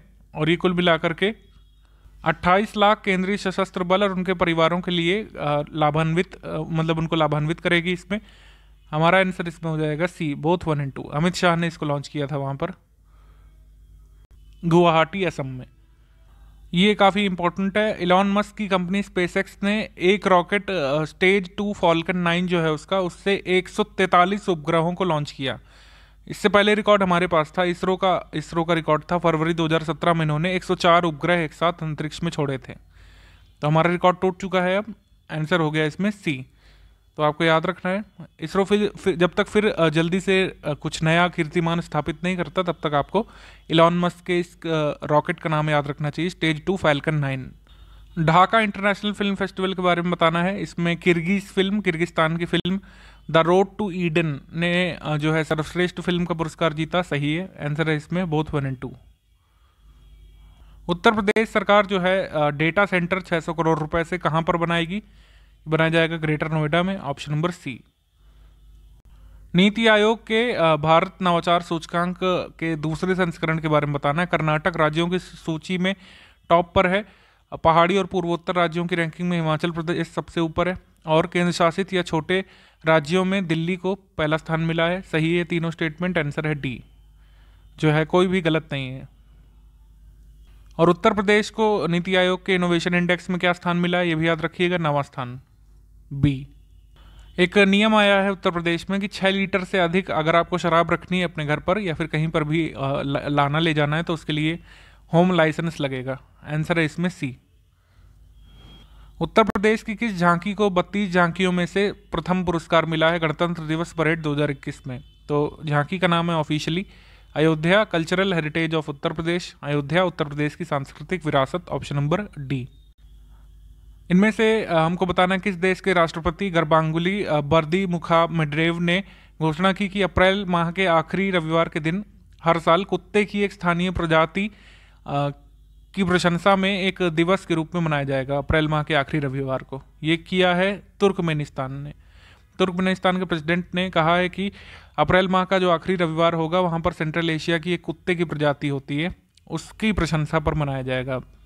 अगला हमारा सवाल है कि उपेक्षित उष्णकटिबंधीय बीमारियों के दिवस जो 30 जनवरी को होता है, इस पर भारत निम्नलिखित में से किस मार्ग पर रोशनी करके अपनी प्रतिबद्धता इस दिवस के लिए व्यक्त करेगा? तो कुतुब मीनार पर लाइटनिंग की जाएगी, जिससे नेग्लेक्टेड ट्रॉपिकल डिसीजेस के खिलाफ लड़ाई में भारत अपनी प्रतिबद्धता व्यक्त करेगा। अगला हमारा सवाल है कि कर्नल संतोष बाबू को महावीर चक्र से सम्मानित किया गया है इस साल। इस साल का मतलब 2020 में जब मई में गलवान वैली में जो अटैक हुआ था उसमें शहीद हुए थे ये संतोष बाबू। उसके बाद हमको बताना है कि ये जो कोलोई स्की रेस्टोरेंट है, स्काई रेस्टोरेंट गुलमर्ग कश्मीर में, इसको भारत का पहला इग्लू कैफे कहा जाता है। ये ओपन हो गया है अपने समय से। आंसर हो गया इसमें सी। दोनों ही स्टेटमेंट सही है। सुभाष चंद्र बोस आपदा प्रबंधन पुरस्कार 2021, तो इसमें सीड्स को मिला है इंस्टीट्यूशन श्रेणी में और इंडिविजुअल श्रेणी में मिला है राजेंद्र कुमार भंडारी को। दोनों ही सही है। आंसर हो जाएगा इसमें ऑप्शन नंबर सी, बोथ 1 और 2 correct. Kolkata international film festival के बारे में बताना है। इसका उद्घाटन वहाँ के सीएम ने किया। ब्रांड एम्बेसडर इस फेस्टिवल के रहे थे शाहरुख खान, ठीक है, पश्चिम बंगाल के ब्रांड एम्बेसडर है बेसिकली। और सत्यजीत रे की क्लासिकल फिल्म अपूर्व संसार इस महोत्सव की उद्घाटन फिल्म थी। ये भी सही है। आंसर हो जाएगा इसमें D, all of the above, D. अगला सवाल है कि पृथ्वी विज्ञान मंत्री डॉक्टर हर्षवर्धन ने लेह में देश के सबसे ऊंचे क्षेत्र पर बने मौसम केंद्र का वर्चुअल माध्यम से उद्घाटन किया। ये अरुणाचल प्रदेश के ईटानगर में जो है ईटानगर में स्थित केंद्र के बाद लेह का ये नया केंद्र अब तक का सबसे ऊंचाई पर बना हुआ मौसम विज्ञान केंद्र होगा। समुद्री तल से इसकी ऊंचाई जो है 3500 मीटर है। इसका आंसर हो जाएगा डी। सारे के सारे स्टेटमेंट सही है। टोरेंट गैस और Adani total gas IGX Indian gas exchange में पहले रणनीतिक निवेशक बन गए हैं। इंडियन गैस एक्सचेंज जो है ये भारत का पहला गैस एक्सचेंज है। इसको जून 2020 में शुरू किया गया था। तो दोनों ही सही है यहाँ पर। आंसर हो जाएगा सी, बोथ 1 और 2। हाल की रिपोर्ट के अनुसार मणिपुर नागालैंड सीमा पर जुकू घाटी में एक विशाल जंगल की आग ने पर्यावरण को बहुत नुकसान पहुंचाया है। फॉरेस्ट सर्वे ऑफ इंडिया 2020 के अनुसार छत्तीसगढ़, मिजोरम, मणिपुर, मध्य प्रदेश और ओडिशा में जंगल से लगने वाली मतलब जंगल की आग जो है काफ़ी यहाँ पर वल्नरेबल है। अब हमारा आंसर हो जाएगा इसमें सी, बोथ 1 and 2। हेलो दोस्तों, आप सारे व्यूअर्स का बहुत बहुत स्वागत है एक बार फिर से हमारे मंथली करंट अफेयर के वीडियो में। ये साल का पहला वीडियो है मंथली करंट अफेयर का। जनवरी 2021 के सारे इंपॉर्टेंट करंट अफेयर्स को हम अपने यूजुअल फॉर्मेट में डिस्कस करेंगे। यहाँ पर सबसे पहले सेक्शन वाइज न्यूज़ का एनालिसिस होगा और उसके बाद इन न्यूज़ पर आधारित एमसीक्यूज होंगे। पूरा का पूरा कवरेज रहेगा। कोई भी करंट अफेयर यदि जनवरी 2021 से पूछा जाता है हमारे आने वाले एग्जाम्स में तो आप इसको सही कर ले जाएंगे। इस वीडियो को देखने के बाद शुरुआत करते हैं। तो सबसे पहले हम एग्रीमेंट्स डिस्कस करेंगे। एग्रीमेंट में सबसे पहला यूएनडीपी और पीसीएमसी का पहला भारत का सोशल इम्पैक्ट बॉन्ड।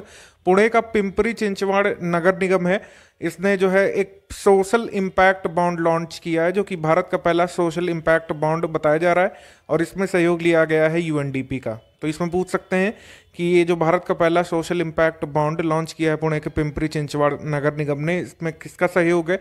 यूएनडीपी का है। और इस बार पहली बार ऐसा हो रहा है कि कोई सरकारी निकाय जो कि ये नगर निगम है पहली बार एक आउटकमर फंडर के रूप में कार्य करेगा। जनरली ऐसा होता है कि सरकारी निकाय तभी इन्वेस्ट करता है जब पहले से उसकी आउटकमिंग में देख लिया जाता है कि कितना रिस्क है कितना नहीं है, लॉन्ग टर्म प्रोसेस होती है। लेकिन पहली बार एक सरकारी निकाय जो है बॉन्ड में आउटकमर फंडर बन रहा है। ठीक है, तो याद रखिएगा जितनी डिटेल्स बताई गई हैं। उसके बाद है भारतीय सेना ने गोवा शिपयार्ड लिमिटेड के साथ ये समझौता किया है। Goa shipyard limited 12 fast patrol weasels नई बना करके देगा और कब तक बना करके देगा? मई 2021 तक। तो बस आपको ये याद रखना है इसमें कि जो गोवा शिपयार्ड लिमिटेड है ये भारतीय सेना को मई 2021 तक ये 12 फास्ट पेट्रोल वीजल्स डेवलप करके देगा। उसके बाद यहाँ पर IREDA और NHPC के साथ समझौता हुआ है। NHPC लिमिटेड जो है कह सकते हैं एक PSU है और उसने समझौता किया है Indian renewable energy development agency के साथ। 5 वर्षों के लिए रिन्यूएबल एनर्जी में के क्षेत्र में सहयोग प्रदान करेगा NHPC IREDA को। इन दोनों के जो इस समय CMD हैं उनके नाम लिखे हुए हैं, आप एक बार देख सकते हैं। NHPC की स्थापना हुई थी 1975 में और फरीदाबाद में है ये।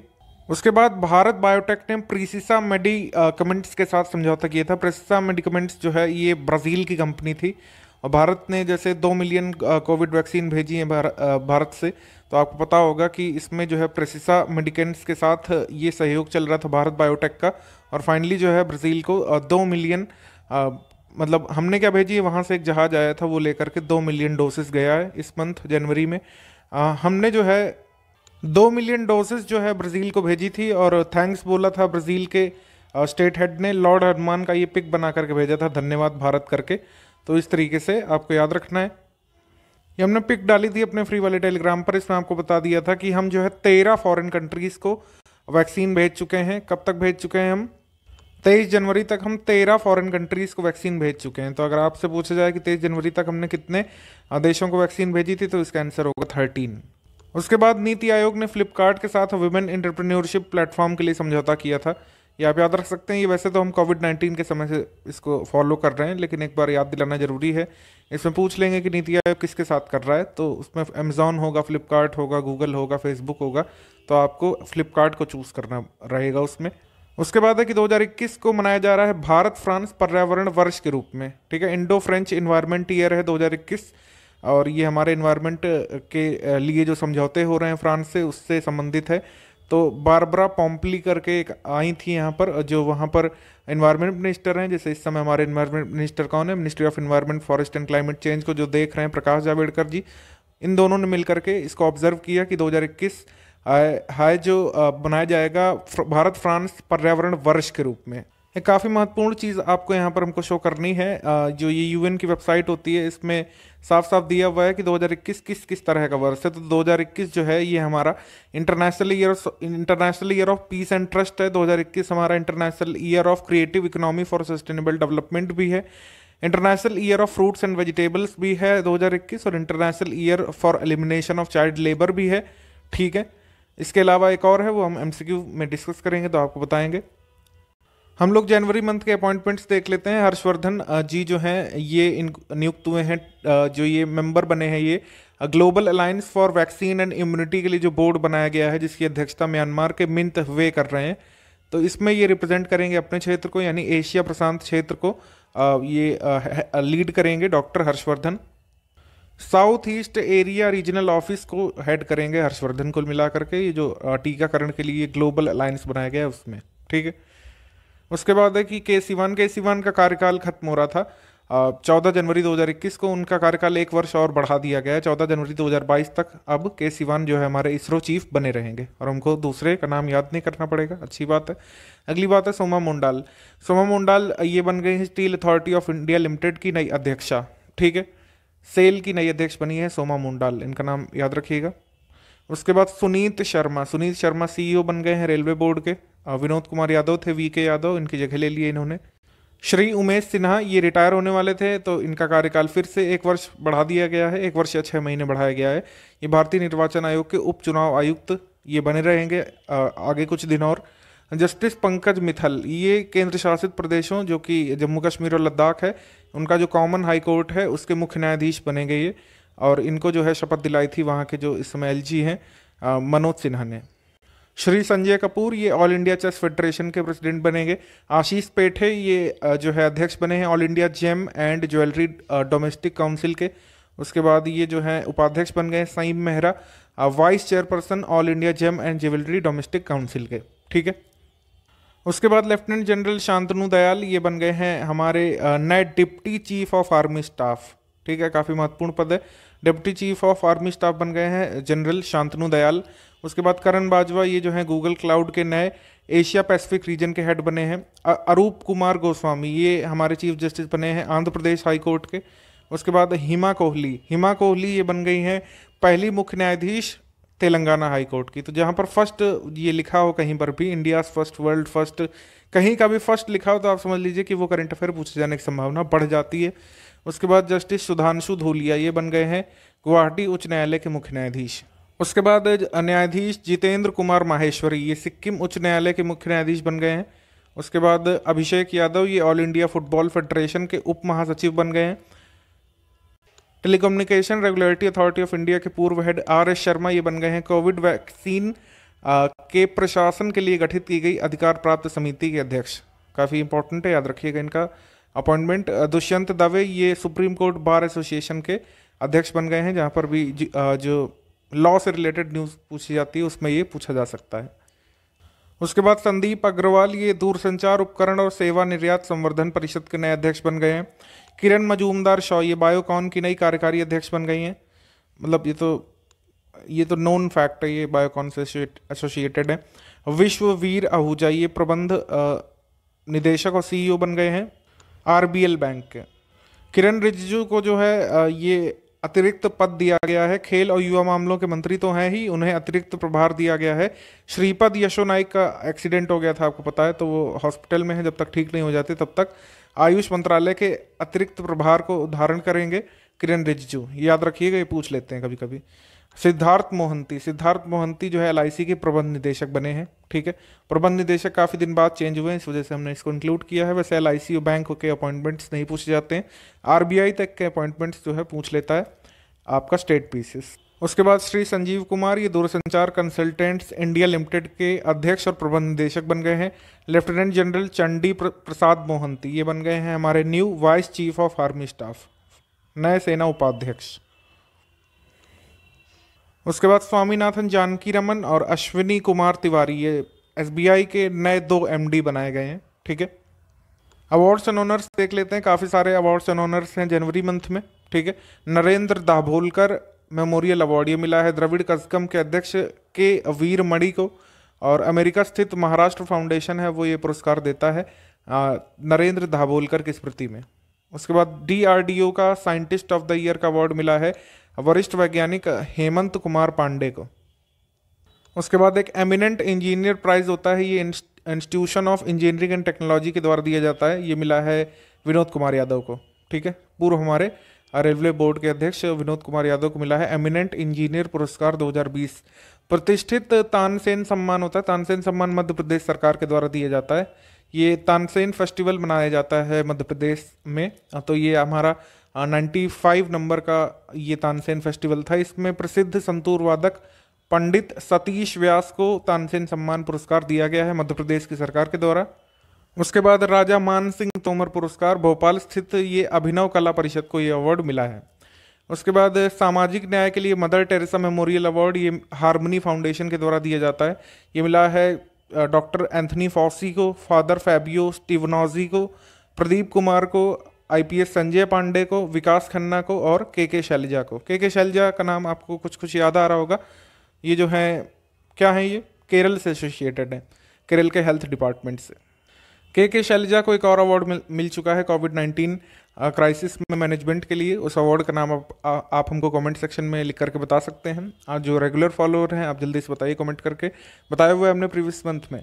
कायाकल्प पुरस्कार योजना, ये जो है ministry of health and family welfare के द्वारा हर साल दिया जाता है। इसमें 3 पुरस्कार दिए जाते हैं, टॉप 3। हम टॉप वाला ही आपको याद करवाएंगे। तो इसमें भुवनेश्वर स्थित अखिल भारतीय आयुर्विज्ञान संस्थान यानी कि एम्स भुवनेश्वर को ये फर्स्ट प्राइज मिला है कायाकल्प अवार्ड में। ठीक है। International film festival of India Goa का ये 51वां संस्करण था, गोवा में मनाया गया ये, और इसमें कई सारे अवार्ड्स हैं। वैसे तो अभी हम नीचे डिस्कस करेंगे, लेकिन इसमें Indian personality of the year का पुरस्कार विश्वजीत चैटर्जी को मिला है, याद रखिएगा। उसके बाद business standard banker of the year, business standard जो अखबार आता है उसका बैंकर ऑफ द ईयर का पुरस्कार मिला है फेडरल बैंक के प्रबंध निदेशक और सीईओ श्याम श्रीनिवासन को। गणित का प्रतिष्ठित माइकल एंड शीला हेल्ड पुरस्कार ये निखिल श्रीवास्तव को मिला है। ठीक है। उसके बाद प्रधानमंत्री राष्ट्रीय बाल पुरस्कार जो है 32 बच्चों को प्रदान किया गया है। मैं इसमें रिकमेंड करूंगा कि उत्तर प्रदेश के जितने बच्चे हैं उनके बारे में आप एक बार जरूर देखिएगा। जैसे व्योम आहूजा उत्तर प्रदेश से हैं, आर्ट एंड कल्चर के फील्ड में इनको मिला है। कुंवर दिव्यांश सिंह उत्तर प्रदेश से हैं, ब्रेवरी बहादुरी के लिए मिला है। चिराग भंसाली उत्तर प्रदेश से हैं, इनोवेशन के लिए इनको मिला है। मोहम्मद शदाब ये उत्तर प्रदेश से हैं, इनको मतलब ये स्कॉलास्टिक यानी कि उत्कृष्ट प्रदर्शन शिक्षा के क्षेत्र में करने के लिए मिला है। मोहम्मद रफ़ी ये उत्तर प्रदेश से हैं, स्पोर्ट्स की कैटेगरी में इनको अवार्ड मिला है ब्रेवरी का। अगर हम थोड़ा और डीप में जाना चाहें तो मोहम्मद रफ़ी जो है जिम्नास्टिक्स से एसोसिएटेड है, इलाहाबाद से हैं, 16 वर्षीय। उसके बाद चिराग भंसाली जो है ये मोबाइल और वेबसाइट डेवलपमेंट ऐप क्षेत्र में इन्होंने अच्छा काम किया है। ये नोएडा के स्टूडेंट है।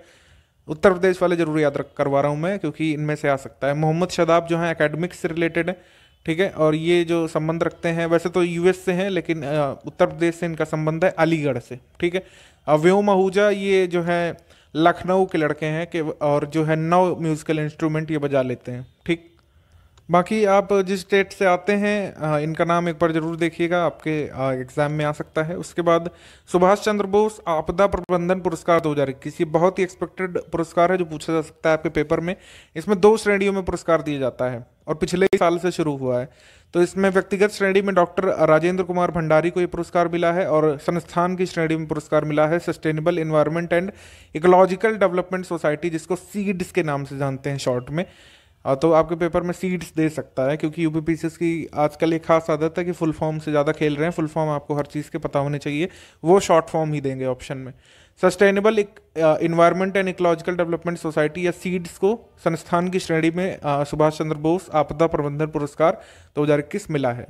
51वां भारतीय अंतर्राष्ट्रीय फिल्म फेस्टिवल यानी कि India international film festival Goa में जो हुआ था, ये श्यामा प्रसाद स्टेडियम गोवा में, इसमें कई सारे अच्छी अच्छी फिल्म्स दिखाई गई। इसमें पुरस्कारों की सूची में जो हमने हाईलाइट किए हैं वो एक बार जरूर देखिएगा। जैसे सर्वश्रेष्ठ फिल्म का जो गोल्डन पीकॉक मिलता है वो पूछा जाता है अक्सर, इनटू द डार्कनेस नाम की फिल्म को मिला है। ये किस कंट्री की फिल्म है आप हमको कमेंट करके बताइए, किस भाषा में, किस कंट्री की फिल्म है, जल्दी से कमेंट करके बताइए। उसके बाद है कि ICFT यूनेस्को गांधी अवार्ड ये मिला है अमीन नायफे के 200 मीटर फिल्म को। ठीक है। 200 मीटर नाम की फिल्म को। उसके बाद Indian personality of the year Biswajit Chatterjee बता ही चुके हैं आपको। लाइफ टाइम अचीवमेंट पुरस्कार विटोरियो स्टोरारो को मिला है जो सिनेमेटोग्राफर हैं इटली से। ठीक है। ये आपको जरूर याद रखने हैं पुरस्कार, इनमें से ही पूछा जा सकता है। ठीक है। कंट्री इन फोकस कौन था इस international film festival of India में? ये था बांग्लादेश, अच्छे से याद रखिएगा। उसके बाद भारतीय चुनाव आयोग के द्वारा ये राष्ट्रीय सर्वश्रेष्ठ चुनावी आचरण पुरस्कार 2020 ये किसे मिला है? ये office of chief electoral officer Meghalaya को मिला है। ठीक है। मुख्य निर्वाचन अधिकारी कार्यालय मेघालय को ये पुरस्कार मिला है। ठीक है, याद रखिएगा इसको। उसके बाद गणतंत्र दिवस परेड में ये पहला पुरस्कार मिला है, ये उत्तर प्रदेश की झांकी को, उत्तर प्रदेश की जो झांकी दिखाई गई थी उसको मिला है। और उत्तर प्रदेश की इस झांकी का नाम जरूर याद रखिएगा जो सर्टिफिकेट पे लिखा है। आप लोग कंफ्यूज हो रहे हैं कि राम मंदिर जो है लिखा है सर्टिफिकेट पे, नहीं, अयोध्या उत्तर प्रदेश की सांस्कृतिक विरासत ये नाम था झांकी का, और ऑप्शन में ये रहेगा, आप लोग कंफ्यूज मत होइएगा, ठीक है। त्रिपुरा की झांकी को दूसरा पुरस्कार मिला है। उत्तराखंड की देवभूमि, देवताओं की भूमि विषय पर जो ये झांकी थी उसको यूटीज और स्टेट्स में तीसरा स्थान मिला है। इसके अतिरिक्त पूछे जाने की संभावना नहीं है। पद्म अवार्ड्स आपको पता है हर साल जनवरी में आ जाते हैं, इस साल 119 हस्तियों को चुना गया है। पद्म विभूषण वाले नाम एक बार जरूर देख लीजिएगा। शिंजो आबे पूर्व प्रधानमंत्री जापान के, पब्लिक अफेयर्स के लिए इन्हें। उसके बाद एसपी बालासुब्रमण्यम 40 भाषाओं में गाना गाने के लिए इनको, मतलब 40 भाषाओं में इन्होंने गाने गाए थे, अब ये नहीं है, इनका निधन हो गया था दिसंबर में। आर्ट के क्षेत्र में, और बेले मोनप्पा हेगड़े चिकित्सा के क्षेत्र में इन्हें मिला है। और उसके बाद ये नरिंदर सिंह कपानी, ये मरणोपरांत इन्हें मिला है इंजीनियरिंग के क्षेत्र में। उसके बाद मौलाना वहीदुद्दीन खान आध्यात्मिकता के क्षेत्र में, और बीबी लाल, हम इनको कई बार इनका मेंशन देखते हैं हिस्ट्री की बुक्स में, पुरातत्व के क्षेत्र में। उसके बाद श्री सुदर्शन साहू आर्ट के क्षेत्र में इन्हें मिला है। 10 ये पद्म भूषण भी एक बार जरूर देख लीजिएगा, हम यहाँ पर स्क्रॉल कर दे रहे हैं आपके लिए, इसका हमने अलग से वीडियो बना दिया था वैसे। 102 जो पद्मश्री है उसमें आप बता रहे हैं, अब मैं आपको बताता हूँ आप क्या याद रखिए, आप उनका नाम याद रखिएगा जो पूरे साल न्यूज़ में रहते हैं, ठीक है। मरणोपरांत याद रखने की जरूरत नहीं है, आप जिस स्टेट से आते हैं वो पद्मश्री जरूर याद रखिएगा। जैसे उत्तर प्रदेश में ये गुलफाम अहमद जो है, इनके बारे में एक बार जरूर देखिएगा कि इनका जन्म कहाँ हुआ, किस फील्ड से एसोसिएटेड है, कला का मतलब किस फील्ड से, म्यूजिक या फिर पेंटिंग या फिर किस फील्ड से, ठीक है। तो ये सब चीज़ें पूछी जा सकती हैं। तो मैं आपके लिए स्क्रॉल कर दे रहा हूँ। मध्य प्रदेश वाले मध्य प्रदेश के अवार्डीज का नाम याद रखिएगा, उत्तर प्रदेश वाले उत्तर प्रदेश का, बिहार वाले बिहार का, और आप जिस स्टेट से आते हैं उस स्टेट के अवार्डीज का नाम एक बार देख लीजिएगा, आप वेबसाइट से जाकर भी देख सकते हैं। कुल मिलाकर 102 पद्मश्री अवार्डीज थे। इसमें फिर बुक्स एंड ऑथर सेक्शन पर हम आ चुके हैं। बुक का नाम है इन परसूट ऑफ जस्टिस। ये पुस्तक किसने लिखी है? ये पुस्तक लिखी है जस्टिस राजेंद्र सच्चर ने, ये अब नहीं रहे हैं मगर मतलब जाने से पहले लिख के गए थे, ये याद रखिएगा। वाहन मास्टर क्लास, ये लिखी है इटालियन राइटर ने, अल्फ्रेडो कॉवली ने। India 71 year test a journey to triumph in Australia, ये लिखी है आर कौशिक ने। उसके बाद राइट अंडर आर नोज, ये लिखी है आरबीआई के पूर्व जनरल मैनेजर आर गिरिधरन ने। उसके बाद मोदी इंडिया कॉलिंग, ये जो है उनकी विदेश और द्विपक्षीय यात्राओं पर आधारित जो विवरण है उस पर आधारित है, तो कोई इसका स्पेसिफिक ऑथर नहीं है। हालांकि बीजेपी के लिए जो एक लीडर थे विकास जॉली, उन्होंने इसका आइडिया दिया था कि ये पुस्तक लिखी जानी चाहिए, कंपाइल की जानी चाहिए, मोदी इंडिया कॉलिंग। उसके बाद है कि the population myth, Islam, family planning and politics in India, ये लिखी है पूर्व हमारे CEC SY कुरैशी ने। उसके बाद making of a general a Himalayan echo, ये लिखी है जनरल कोनसम हिमालय सिंह ने। The Commonwealth of cricket Ramachandra Guha की आई हुई किताब है। और the Manohar Parrikar off the record, ये लिखी है वरिष्ठ पत्रकार वमन शुभ प्रभु ने। उसके बाद इंपॉर्टेंट डेज देख लेते हैं। DRDO का 63वां स्थापना दिवस हमने मनाया था 1 जनवरी 2021 को। ब्रेल दिवस 4 जनवरी को होता है। प्रवासी भारतीय दिवस 9 जनवरी को होता है। इस बार इसकी थीम थी कंट्रीब्यूटिंग टू आत्मनिर्भर भारत। उसके बाद वर्ल्ड हिंदी डे मनाया जाता है 14 सितंबर को, ठीक है। विश्व हिंदी दिवस विश्व हिंदी दिवस जो है मनाते हैं 10 जनवरी को, और हमारा राष्ट्रीय हिंदी दिवस 14 सितंबर को मनाया जाता है, ठीक है, ये अंतर ध्यान रखिएगा। उसके बाद राष्ट्रीय युवा दिवस मनाया जाता है 12 जनवरी को। किसके बर्थडे पर मनाते हैं? स्वामी विवेकानंद जी के बर्थडे पर। उसके बाद सड़क सुरक्षा माह 2021, ये 18 जनवरी से 17 फरवरी तक चलेगा। अच्छा, आप हमको ये कमेंट करके बताइए कि हमने किस ईयर तक टारगेट रखा है कि हम जो है सड़क दुर्घटना से पूरी तरीके से मुक्त होना चाहते हैं। उसके बाद है कि पूर्व सैनिक दिवस वेटरन्स डे, ये 14 जनवरी को होता है। उसके बाद भारतीय सेना दिवस 15 जनवरी को होता है। NDRF का प्रतिक्रिया बल का ये 16वां स्थापना दिवस, ये 18 जनवरी को। पराक्रम दिवस 23 जनवरी को। पराक्रम दिवस जो है किसकी बर्थ एनिवर्सरी पर मनाया जाएगा? सुभाष चंद्र बोस, याद रखिएगा। मिनिस्ट्री ऑफ कल्चर ने अप्रूव किया था कि अब सुभाष चंद्र बोस जी की बर्थ एनिवर्सरी पर मनाया जाएगा हर साल अब पराक्रम दिवस। और पहला पराक्रम दिवस 2021 मनाया गया, ये पूछ सकते हैं। सुभाष चंद्र बोस जी का जन्म कब हुआ था? 1897 में। तो आप लगा लीजिए कि जब हम 2022 में उनका पराक्रम दिवस या फिर उनका बर्थडे मना रहे होंगे, तब हम उनके जन्म की 125वीं वर्षगांठ भी मना रहे होंगे। ये सब चीज़ें हम डिस्कस कर चुके हैं। वैसे आप याद रखिएगा, आपको पता होगा, ये चीज़ें बहुत बार हाईलाइट हुई न्यूज़पेपर्स में। उसके बाद राष्ट्रीय बालिका दिवस 24 जनवरी को मनाते हैं। आप हमको ये कमेंट करके बताइए कि बेटी बचाओ बेटी पढ़ाओ अभियान की लॉन्च डेट क्या है और इस साल जनवरी 2021 में कितने नंबर की वर्षगांठ मनाई है बेटी बचाओ बेटी पढ़ाओ अभियान ने। उसके बाद है अंतर्राष्ट्रीय शिक्षा दिवस, ये 24 जनवरी को होता है।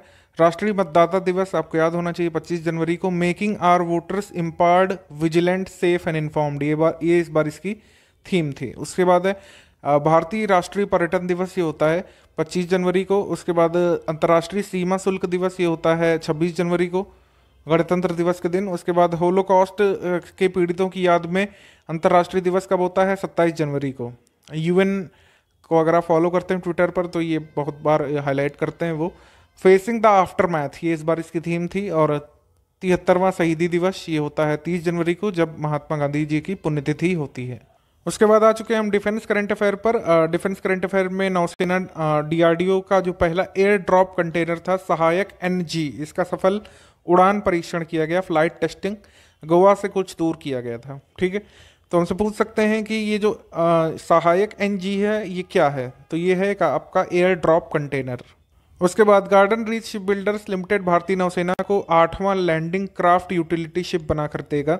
ठीक है, और मतलब दे चुका है। और इन्होंने अंडमान निकोबार द्वीप समूह पर ये चीन सागर के पास इसको तैनात भी कर दिया है। बेसिकली ये आपका पेट्रोल वीजल है, तो ये जो है निगरानी रखने के काम में आएगा। सॉरी मैंने गलत बोल दिया, पेट्रोल वीजल नहीं है, ये है लैंडिंग क्राफ्ट यूटिलिटी शिप, तो ये है निगरानी के काम में आएगी कुल मिला करके। उसके बाद भारत और इजराइल ने MRSAM एयर डिफेंस सिस्टम का सफल परीक्षण किया है और भारत और इजराइल मिल करके इस टेक्नोलॉजी का यूज़ कर रहे हैं। ठीक है, उसके बाद है कि तटीय अनुसंधान पोत सागर अन्वेषिका का जलावतरण किया गया, मतलब जल पे इसको ऑफिशियली छोड़ा गया चेन्नई पोर्ट पर। सागर अन्वेषिका का जलावतरण यानी कि कह सकते हैं लॉन्च किया गया, इसको जल में छोड़ने का मतलब लॉन्च कर दिया गया। किसने किया था? हर्षवर्धन जी ने, क्योंकि हमारे पृथ्वी विज्ञान मंत्री भी हैं स्वास्थ्य मंत्री होने के साथ साथ। तो ये हमारा कुल मिलाकर के 7वां ये था आपका coastal research वीजल। Coastal research weasels हमारे पास 6 पहले से हैं। इसका नाम है सागर कन्या, सागर संपदा, सागर निधि, सागर मानुष और सागर तारा। तटीय सुरक्षा अभ्यास सी विजिल 2021 ये शुरू हुआ था, दूसरा संस्करण है ये भारत का सबसे बड़ा तटीय अभ्यास बताया जा रहा है और इसकी जो थीम है वो है transition from peace to conflict. ठीक, उसके बाद भारतीय सेना ने स्विच ड्रोन खरीदने के लिए 20 मिलियन का अनुबंध किया है। किससे किया है? आइडिया फॉर्ज नाम की एक स्टार्टअप है, उससे किया है और IIT एल्यूमिनस इसको चलाते हैं। इसके बारे में और भी डिटेल आपको MCQ वाले मिल जाएगा, हालांकि इसका नाम जरूर याद रखिएगा, स्टार्टअप का नाम पूछ सकते हैं। तो भारतीय सेना जो है आइडिया फॉर्ज नाम के स्टार्टअप से ये 20 मिलियन के ड्रोन खरीदेगी। ठीक है, पहली बार ऐसा हो रहा है कि भारतीय सेना जो है मतलब इंडिया के किसी स्टार्टअप को इतना बड़ा कंसाइनमेंट दे रहे हैं। ये आया था ट्विटर पर, ये पूछा जा सकता है। DRDO की पहली स्वदेश निर्मित 9mm मशीन पिस्टल का अनावरण किया गया था और इसको अस्मी नाम दिया गया है। अस्मी का मतलब होता है आत्मसम्मान, गर्व या कड़ी मेहनत। इसको किसने बनाया है? इसको इन्फेंट्री स्कूल मऊ और DRDO के armament research and development establishment ने बनाया है। ठीक है, ये भारत की पहली स्वदेश निर्मित 9mm की मशीन पिस्टल है। रक्षिता एम्बुलेंस, इसके बारे में आपने सुना होगा। रॉयल इनफील्ड पर आपने देखा होगा, इसको बनाया गया। रॉयल इनफील्ड पर एक कुर्सी जो कह सकते हैं हम एक ऐसी कुर्सी है जिस पर जो है एक घायल को लिटाया जा सकता है, उसको रखा जा सकता है। और दुर्गम इलाकों में एक घायल सैनिक को एक जो कैंप होता है जहाँ पर उसको चिकित्सकीय सेवा दी जा सकती है, वहाँ से ले जाने में बाइक काफ़ी सहायक होगी।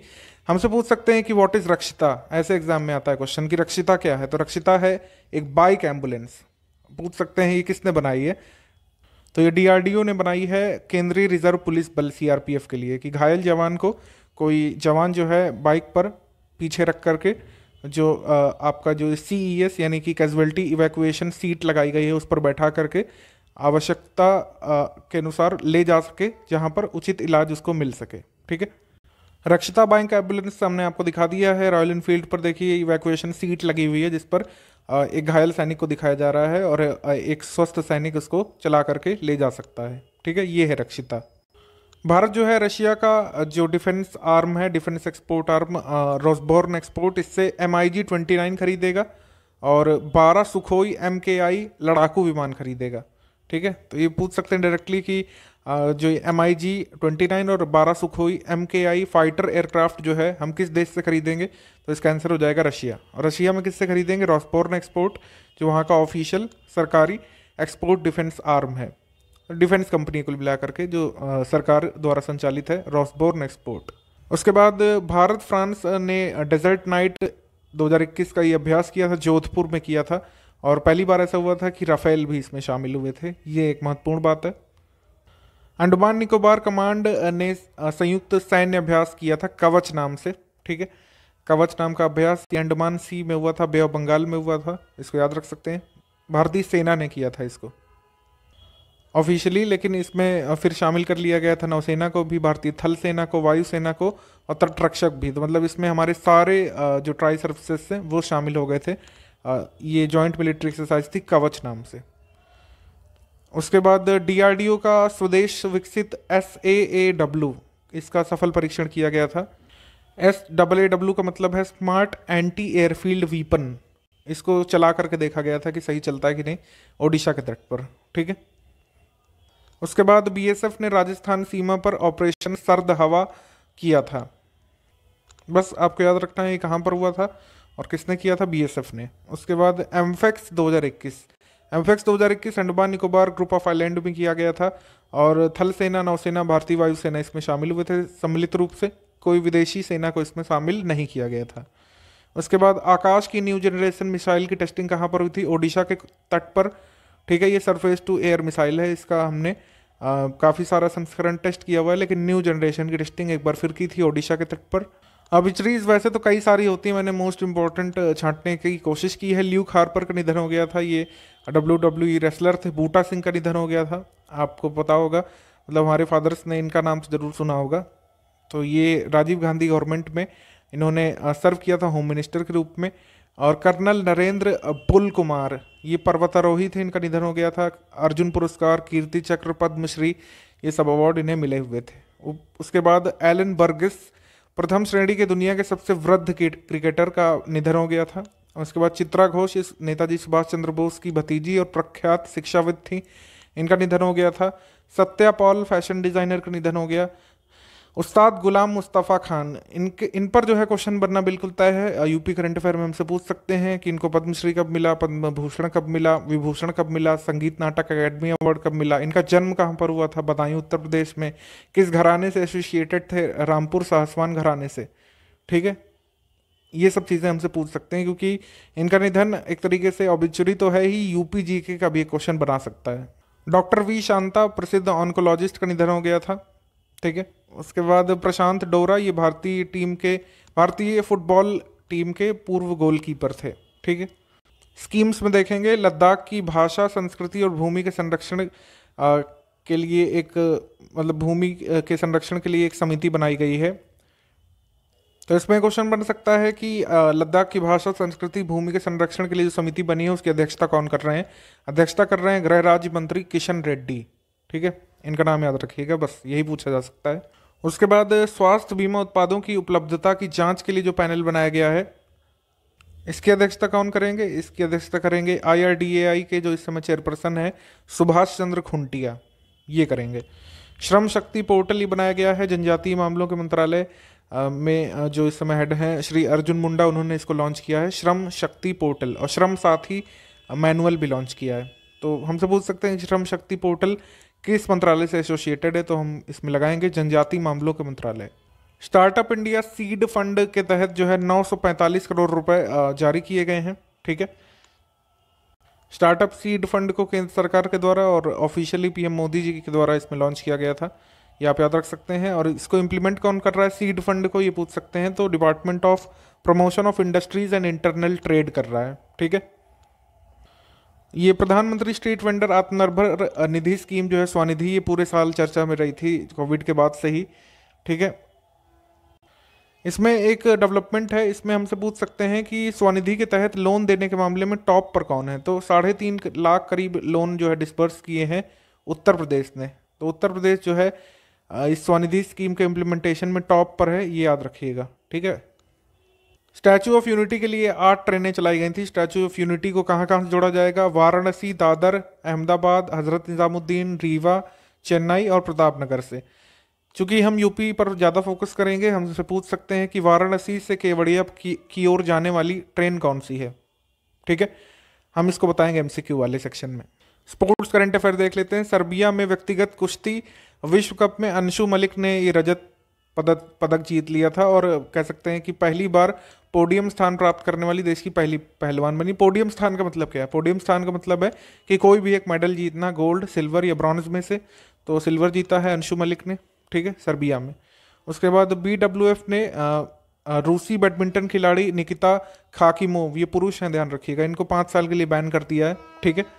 उसके बाद गोवा के लियोन मेडोंका जो ये बन गए हैं भारत के 67वें ग्रैंड मास्टर और गोवा के दूसरे ग्रैंड मास्टर ये बने हैं। इनका नाम याद रखिएगा, लियोन मेडोंका। कारगिल में खेलो इंडिया आइस हॉकी टूर्नामेंट का उद्घाटन हुआ था, ठीक है। आगे बढ़ते हम लोग।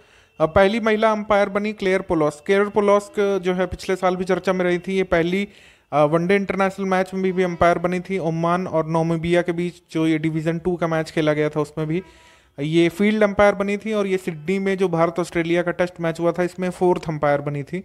ध्यान रखिएगा, फील्ड अंपायर 2 होते हैं और 2 अलग अंपायर होते हैं। तो ये 4th अंपायर बनी थी सिडनी में जो भारत ऑस्ट्रेलिया के बीच टेस्ट मैच खेला गया था उसमें, ठीक है। और ये पहले भी 2020 में ही वनडे इंटरनेशनल मैच में खड़ी होने वाली पहली महिला अंपायर बन चुकी हैं, ठीक है। ओमान और नामीबिया के बीच मैच हुआ था उसमें। उसके बाद जय शाह जो है आईसीसी बोर्ड में BCCI का प्रतिनिधित्व करेंगे, ये आया था न्यूज़ में, इसको याद रखिएगा। जय शाह जो है ये अमित शाह के बेटे हैं। उसके बाद ढाका मैराथन 2021, लद्दाख के जिगमेट डोलमा ने हासिल किया 4था स्थान। ये आया था भारत के जिगमेट डोलमा जो कि ढाका हाफ मैराथन में इन्होंने 4था स्थान हासिल किया था। और ओवरऑल अगर देखें तो इसमें पुरुषों में हाफ मैराथन में पहले स्थान पर ये हिचम लिखोई रहे थे मोरक्को से। और इसमें महिलाओं में एंजेला जिम ओसेंडे रही थी केन्या से। फुल मैराथन में भारत और सार्क की तरफ से जो धावक थे उसमें बहादुर सिंह पुरुष वर्ग में चैंपियन थे। महिला वर्ग में नेपाल की पुष्पा भंडारी चैंपियन थी। तो जो जहाँ पर इंडियन है उनका नाम एक बार जरूर देख लीजिएगा। तो ये ढाका फुल मैराथन में सार्क और स्थानीय धावकों में से जो है बहादुर सिंह जो है पुरुष वर्ग में चैंपियन बने थे, ये जरूर याद रखिएगा। और नेपाल की पुष्पा भंडारी। हाफ मैराथन का आप छोड़ सकते हैं, इन दोनों को आप स्किप भी कर सकते हैं, ये याद रखिएगा। खेलो India Zanskar winter sports and youth festival, ये कहाँ पर हुआ? लद्दाख में। 13 दिन तक चलने वाले फेस्टिवल था। थोड़े दिन के लिए रुक भी गया था, बर्फबारी ज़्यादा हो गई थी, लेकिन फाइनली ये खत्म हुआ था। Yonex Thailand open badminton tournament, मैंने आपको बताया कि ये सब टूर्नामेंट पूछे जाते हैं। इसमें वैसे 4 तरह की श्रेणियाँ होती, 4-5 तरह की। हम खाली मेन सिंगल और वुमेन सिंगल के विनर का नाम याद रखते हैं, तो इसमें हमने खाली उन्हीं को शामिल किया है। मेन सिंगल कैटेगरी में विक्टर एक्सेल्सन ने जो है जीता है ये पुरस्कार आपका Yonex Thailand open badminton tournament में। और वुमेन्स कैटेगरी में जीता है कैरोलिना मैरिन ने। इन दोनों के नाम आपको याद रखने हैं। आप चाहें तो डिफीट होने वाले यानी रनर अप का नाम भी याद रख सकते हैं एक बार कि ये इन्होंने किसको हराया। तो विक्टर एक्सेल्सन ने फाइनल में हराया था एंगस लॉन्ग को। और कैरोलिना मैरिन ने हराया था ताई चू चिंग को, जो कि ताइवान से हैं। इसमें मिक्स डबल्स भी होता है, मेंस डबल्स भी होता है, वुमेन्स डबल्स भी होता है, लेकिन उन सब कैटेगरीज को पर हमको नहीं जाना है, वो सब कभी पूछे नहीं जाते हैं। IHAI national ice hockey championship जो कि लद्दाख में हुई थी, इसको इंडो टिबेटन बॉर्डर फोर्स की टीम ने जीता था। गुलमर्ग में ये हुआ था लद्दाख में। और ये 10वीं राष्ट्रीय आइस हॉकी टूर्नामेंट थी। इसको किसने जीता? इंडो टिबेटन बॉर्डर फोर्स ने। बस इतना आपको याद रखना है इसमें। इंग्लिश वालों की शिकायत रहती है कि इंग्लिश वाला कंटेंट नहीं दिखाते हैं, तो चलिए दिखा दिया। आप चाहें तो स्क्रीनशॉट ले सकते हैं इसका। समिट्स में देख लेते हैं। समिट्स आज भी जो है वीडियो कॉन्फ्रेंसिंग के माध्यम से हो रही हैं, तो वेन्यू हमको वैसे याद नहीं रखना है। नेशनल मेट्रोलॉजी कॉन्क्लेव का उद्घाटन हुआ था, वर्चुअल माध्यम से कंडक्ट हुआ था। और इसकी थीम थी metrology for the inclusive growth of the nation, ठीक है। प्रधानमंत्री मोदी जी ने इसका उद्घाटन किया था। और CSIR की नेशनल फिजिकल लेबोरेटरी ने जो है इसका आयोजन किया। उसके बाद अंतर्राष्ट्रीय अखंड सम्मेलन एडुकॉन 2020, ये जो है वीडियो कॉन्फ्रेंसिंग के माध्यम से हुआ था। हमारे शिक्षा मंत्री जी ने इसका उद्घाटन कर दिया था और इसकी थीम रखी गई थी, या फिर इसका जो फोकस रखा गया था वो था वैश्विक शांति को साकार करने को युवाओं में बदलाव के लिए शिक्षा की संकल्पना, यानी हम लोग कह सकते हैं इसको इंग्लिश में envisioning education for transforming youth to restore global peace. ये चौथी वन प्लैनेट समिट हुई थी। वैसे फ्रांस सरकार इसको करती है, लेकिन कोविड की वजह से कोई वेन्यू नहीं है। वीडियो कॉन्फ्रेंसिंग के माध्यम से हुआ था और इसकी थीम थी let's together for the nature. ठीक है, जैव विविधता की रक्षा करना कुल मिलाकर के इसका विषय होता है। उसके बाद 13वीं भारत वियतनाम रक्षा सुरक्षा वार्ता, ये भी वीडियो कॉन्फ्रेंसिंग के माध्यम से हुई। भारत की ओर से थे डॉक्टर अजय कुमार और वहाँ की तरफ से थे गुवेन चिन विन। प्रारंभ स्टार्टअप इंडिया इंटरनेशनल समिट ये हुआ था। ये 2 दिवसीय प्रारंभ समिट हुआ था और इसका आयोजन किया था उद्योग और आंतरिक व्यापार संवर्धन विभाग ने, यानी कि department of promotion of industry and internal trade, जो ministry of commerce and industries के अंतर्गत आता है। पीयूष गोयल जी ने इसका उद्घाटन किया था। ठीक है, तो प्रारंभ हमसे पूछ सकते हैं किससे एसोसिएटेड समिट था, तो हम लोग कह सकते हैं इसमें स्टार्टअप से एसोसिएटेड या फिर स्टार्टअप इंडिया से एसोसिएटेड। WHO कार्यकारी बोर्ड की 148वीं जो है मीट हुई थी वीडियो कॉन्फ्रेंसिंग के माध्यम से। इसकी अध्यक्षता किसने की होगी? ऑब्वियसली डॉक्टर हर्षवर्धन ने, क्योंकि WHO की कार्यकारी बोर्ड के अध्यक्ष हैं इस समय ये। उसके बाद 15वां भारत डिजिटल शिखर सम्मेलन, 15वां भारत डिजिटल शिखर सम्मेलन ये हुआ था। ये जो है इंटरनेट और मोबाइल एसोसिएशन ऑफ इंडिया के द्वारा आयोजित होता है और भारत का सबसे बड़ा डिजिटल कार्यक्रम माना जाता है, ये हुआ था। उसके बाद भारत सिंगापुर ने पनडुब्बी बचाव सहयोग समझौते पर हस्ताक्षर किए थे। ठीक है, ये 5वीं भारत सिंगापुर रक्षा मंत्रियों की वार्ता के दौरान ये हस्ताक्षर किए गए कुल मिलाकर के, और कुछ ज़्यादा इंपॉर्टेंट नहीं है इसमें। उसके बाद मैस्करेड 2021 के 7वें संस्करण का उद्घाटन किया गया था। मैस्करेड 2021 जो है ये कुल मिलाकर किसके खिलाफ काम करता है? तस्करी के खिलाफ। ठीक है, इसका आयोजन कौन करता है? फिक्की कैस्केड, यानी कि फिक्की का committee against smuggling and counterfeiting activities destroying the economy, इसने इसका आयोजन किया था। उसके बाद पीएम मोदी जी की 35वीं प्रगति बैठक की अध्यक्षता। 35वीं प्रगति बैठक थी, 15 राज्यों से संबंधित कुल मिलाकर के 10 एजेंडा आइटम इसमें शामिल थे और प्रधानमंत्री जी ने भारतीय जन औषधि परियोजना की भी समीक्षा की थी इसमें। उसके बाद Bharat Japan act east forum की संयुक्त बैठक हुई थी। हर्षवर्धन श्रृंगला यहाँ से शामिल हुए थे और जापान के राजदूत यहाँ पर जो हैं सुजुकी सातोशी ये शामिल हुए थे। और जिन जिन मुद्दों पर फोकस किया गया था वो थे connectivity, hydro power, sustainable development, water resources, skill development. ठीक है, साल की शुरुआत में कई सारे रिपोर्ट्स और इंडेक्स आते हैं और साल भर पूछे जाते हैं, ये देखिएगा एक बार जरूर। ब्लूमबर्ग का बिलियनियर्स इंडेक्स आ गया था और अब जो है ब्लूमबर्ग बिलियनियर इंडेक्स में टॉप पर कौन है? Elon Musk. इलॉन मस्क ने जो है जेफ बेजोस को पीछे कर दिया है। इलॉन मस्क पूरी दुनिया के सबसे अमीर व्यक्ति हैं ब्लूमबर्ग के अनुसार कुल मिलाकर के। एशिया के सबसे अमीर व्यक्ति पिछले साल तक अंबानी हुआ करते थे, मुकेश अंबानी, लेकिन अब हैं लोन वुल्फ के नाम से फेमस जो जोंग शॉन्गशॉन है, वो अब बन गए हैं एशिया के सबसे अमीर व्यक्ति, क्योंकि अब टॉप 10 से बाहर हो गए मुकेश अंबानी। ये 11वें स्थान पर है कुल मिलाकर के पूरे हम लोग कह सकते हैं विश्व में। हेनली का पासपोर्ट इंडेक्स आ गया था, सबसे टॉप पर जापान रहा है इस बार और इंडिया की रैंक इसमें क्या रही है? इंडिया की रैंक रही है इसमें 85वीं, 85th, ये याद रखिएगा, जापान और 85th। जापान टॉप पर, भारत 85वें पर, ये आपको याद रखना है बस, इससे ज़्यादा अभी तक नहीं पूछा गया है। इसमें जो है ब्रेकआउट इकोनॉमीज, ये टफ्ट यूनिवर्सिटीज़ और फ्लेशर स्कूल ने मास्टर कार्ड के साथ मिलकर के डिजिटल इवोल्यूशन स्कोर बोर्ड तैयार किया और इसमें कई सारी इकोनॉमीज को कुछ संज्ञा दी है, किसी को ब्रेकआउट का है, किसी को कुछ और का है। तो भारत को ब्रेकआउट इकोनॉमीज में 4थे स्थान पर रखा गया है। पहले स्थान पर चीन है और 3रे स्थान पर है इंडोनेशिया। दूसरा स्थान किसी को नहीं दिया गया, याद रखिएगा इसमें, ये बस आपको याद रखना है। तो भारत को ब्रेकआउट इकोनॉमीज में 4था स्थान मिला है, टॉप पर चीन और 4थे पर इंडोनेशिया।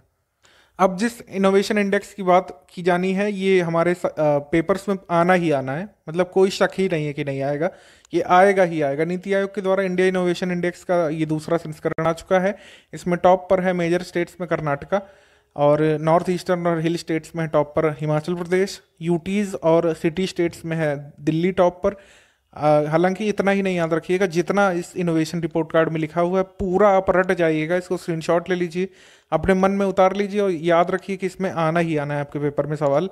उत्तर प्रदेश का स्थान भी याद रख लीजिएगा, उत्तर प्रदेश वाले नवा है, और उत्तर प्रदेश का स्कोर भी याद रख लीजिएगा, 22.85 मिला है। तो ये इंडेक्स आना ही आना है यूपीपीसीएस के पेपर्स में। और आगे बढ़ते हैं, ग्लोबल रिस्क रिपोर्ट 2021 ये वर्ल्ड इकोनॉमिक फोरम ने जारी की थी, और इसमें कुछ चीज़ें बताई गई थी हमारे उतने काम की नहीं, क्योंकि इसमें कोई इंडेक्स नहीं जारी किया गया था। इसमें पूछ सकते हैं कि ग्लोबल रिस्क रिपोर्ट 2021 कौन जारी करता है, तो इसमें हमारा आंसर होगा वर्ल्ड इकोनॉमिक फोरम। उसके बाद एफडीआई के सबसे बड़े प्राप्तकर्ता के रूप में चीन जो है अब यूएस से आगे निकल चुका है। अंकटाड की जो नई रिपोर्ट आई थी उसमें सबसे ज़्यादा जो एफडीआई प्राप्त करने वाला जो देश है वो चीन है, अब यूएस नहीं है, याद रखिएगा। उसके बाद ग्लोबल क्लाइमेट रिस्क इंडेक्स 2021 ये जर्मन वॉच ने जारी किया है इसको। तो इसमें ये बताया गया है कि क्लाइमेट चेंज के रिस्क से सबसे ज़्यादा प्रभावित देश कौन से, तो सबसे ज़्यादा प्रभावित देश है मोजाम्बिक, फिर है जिम्बाब्वे, फिर बहामास। ठीक है, उसके बाद पिछले 20 वर्षों में जितना भी क्लाइमेट चेंज हुआ है उसके रिस्क से सबसे ज़्यादा प्रभावित कंट्री कौन सी है, तो उसके बीच मतलब उस रिस्क से सबसे ज़्यादा प्रभावित कंट्री है प्यूर्टो रिको, जापान और हैती। भारत का स्थान इसमें क्या रहा है, भारत का स्थान इसमें उन्होंने दिया है क्लाइमेट चेंज से सबसे ज़्यादा प्रभावित देशों में भारत का स्थान है 7वां। ठीक है, 7वां, 7th मोस्ट इफेक्टेड कंट्री। ठीक है, उसके बाद टीसीएस जो है ये विश्व का तीसरा most valuable IT service brand बन गया है। ब्रांड फाइनेंस जो है रैंकिंग देता है कि कौन सा सबसे वैल्यूएबल ब्रांड है पूरे विश्व में, तो टीसीएस को इसमें तीसरा स्थान मिला है, याद रखिएगा। तो टॉप पर कौन है पूरे विश्व में, टॉप पर है एक्सेंचर और दूसरे पर आईबीएम है, तीसरे पर टीसीएस है, इन्फोसिस चौथे पर है, एचसीएल जो है 7वें पर है, विप्रो 9वें पर है। ये आपको याद रखना है कुल मिलाकर के। उसके बाद भ्रष्टाचार धारणा सूचकांक हर साल आता है ट्रांसपेरेंसी इंटरनेशनल के द्वारा जनवरी मंथ में। इसमें इस बार टॉप पर रहे हैं न्यूजीलैंड और डेनमार्क संयुक्त रूप से, यानी टॉप पर 2 कंट्रीज हैं, न्यूजीलैंड और डेनमार्क दोनों ही। और सबसे निचले स्थान पर है सोमालिया और दक्षिणी सूडान 179वें पर, यानी कि यहाँ पर सबसे ज़्यादा रिश्वत ली जाती है। भारत का स्थान इसमें क्या है, भारत को इसमें 86वें स्थान पर रखा गया है 180 कंट्रीज में से, और भारत का स्कोर है 40। बस इतना आपको याद रखना है। उसके बाद कोरोना वायरस प्रदर्शन सूचकांक ये ऑस्ट्रेलिया के लॉव इंस्टीट्यूट ने जारी किया है। इसमें न्यूजीलैंड, वियतनाम और ताइवान जो है शीर्ष 3 देश हैं, यानी कि कोरोना को सबसे अच्छे से मैनेज किया इन 3 देशों ने, और सबसे खराब मैनेज किया है ब्राज़ील ने। इनके अनुसार भारत को इसमें 86वां स्थान मिला है 98 कंट्रीज में से। ठीक है, उसके बाद रिलायंस जियो विश्व स्तर पर 5वां सबसे मजबूत ब्रांड बन गया है। तो रिलायंस से पहले कौन है, सबसे पहले टॉप पर एप्पल है, फिर अमेजॉन है, फिर गूगल है, फिर फरारी है, फिर कोका कोला है। उसके बाद पूरे विश्व में टॉप पर है रिलायंस जियो, तो याद रखिएगा। ठीक है, और इनके अनुसार जो है भारत का सबसे मूल्यवान ब्रांड कौन सा है, टाटा है। ठीक, उसके बाद व्यक्तिगत स्वास्थ्य सूचकांक पर्सनल हेल्थ इंडेक्स से इकोनॉमिस्ट इंटेलिजेंस यूनिट ने जारी किया है। पर्सनल हेल्थ इंडेक्स पूरे विश्व में टॉप पर कौन है, पर्सनल हेल्थ इंडेक्स सबसे अच्छा इन्होंने बताया है सिंगापुर का, फिर ताइवान का, फिर जापान का, फिर ऑस्ट्रेलिया का। भारत को इसमें जो है 10वां स्थान मिला है। ठीक है, 10th पर भारत को रखा है इन्होंने। और द इनइक्वलिटी वायरस रिपोर्ट जो है किसने जारी की है, ऑक्सफैम इंटरनेशनल ने। भारत को जो है इसमें 6ठे स्थान पर रखा गया है। टॉप पर इन्होंने रखा है अमेरिका को, फिर चाइना को और फिर जर्मनी को। ठीक है, इसका स्क्रीनशॉट आप ले सकते हैं चाहें तो, और पीडीएफ पेड ग्रुप मेंबर्स को मिल जाएगी।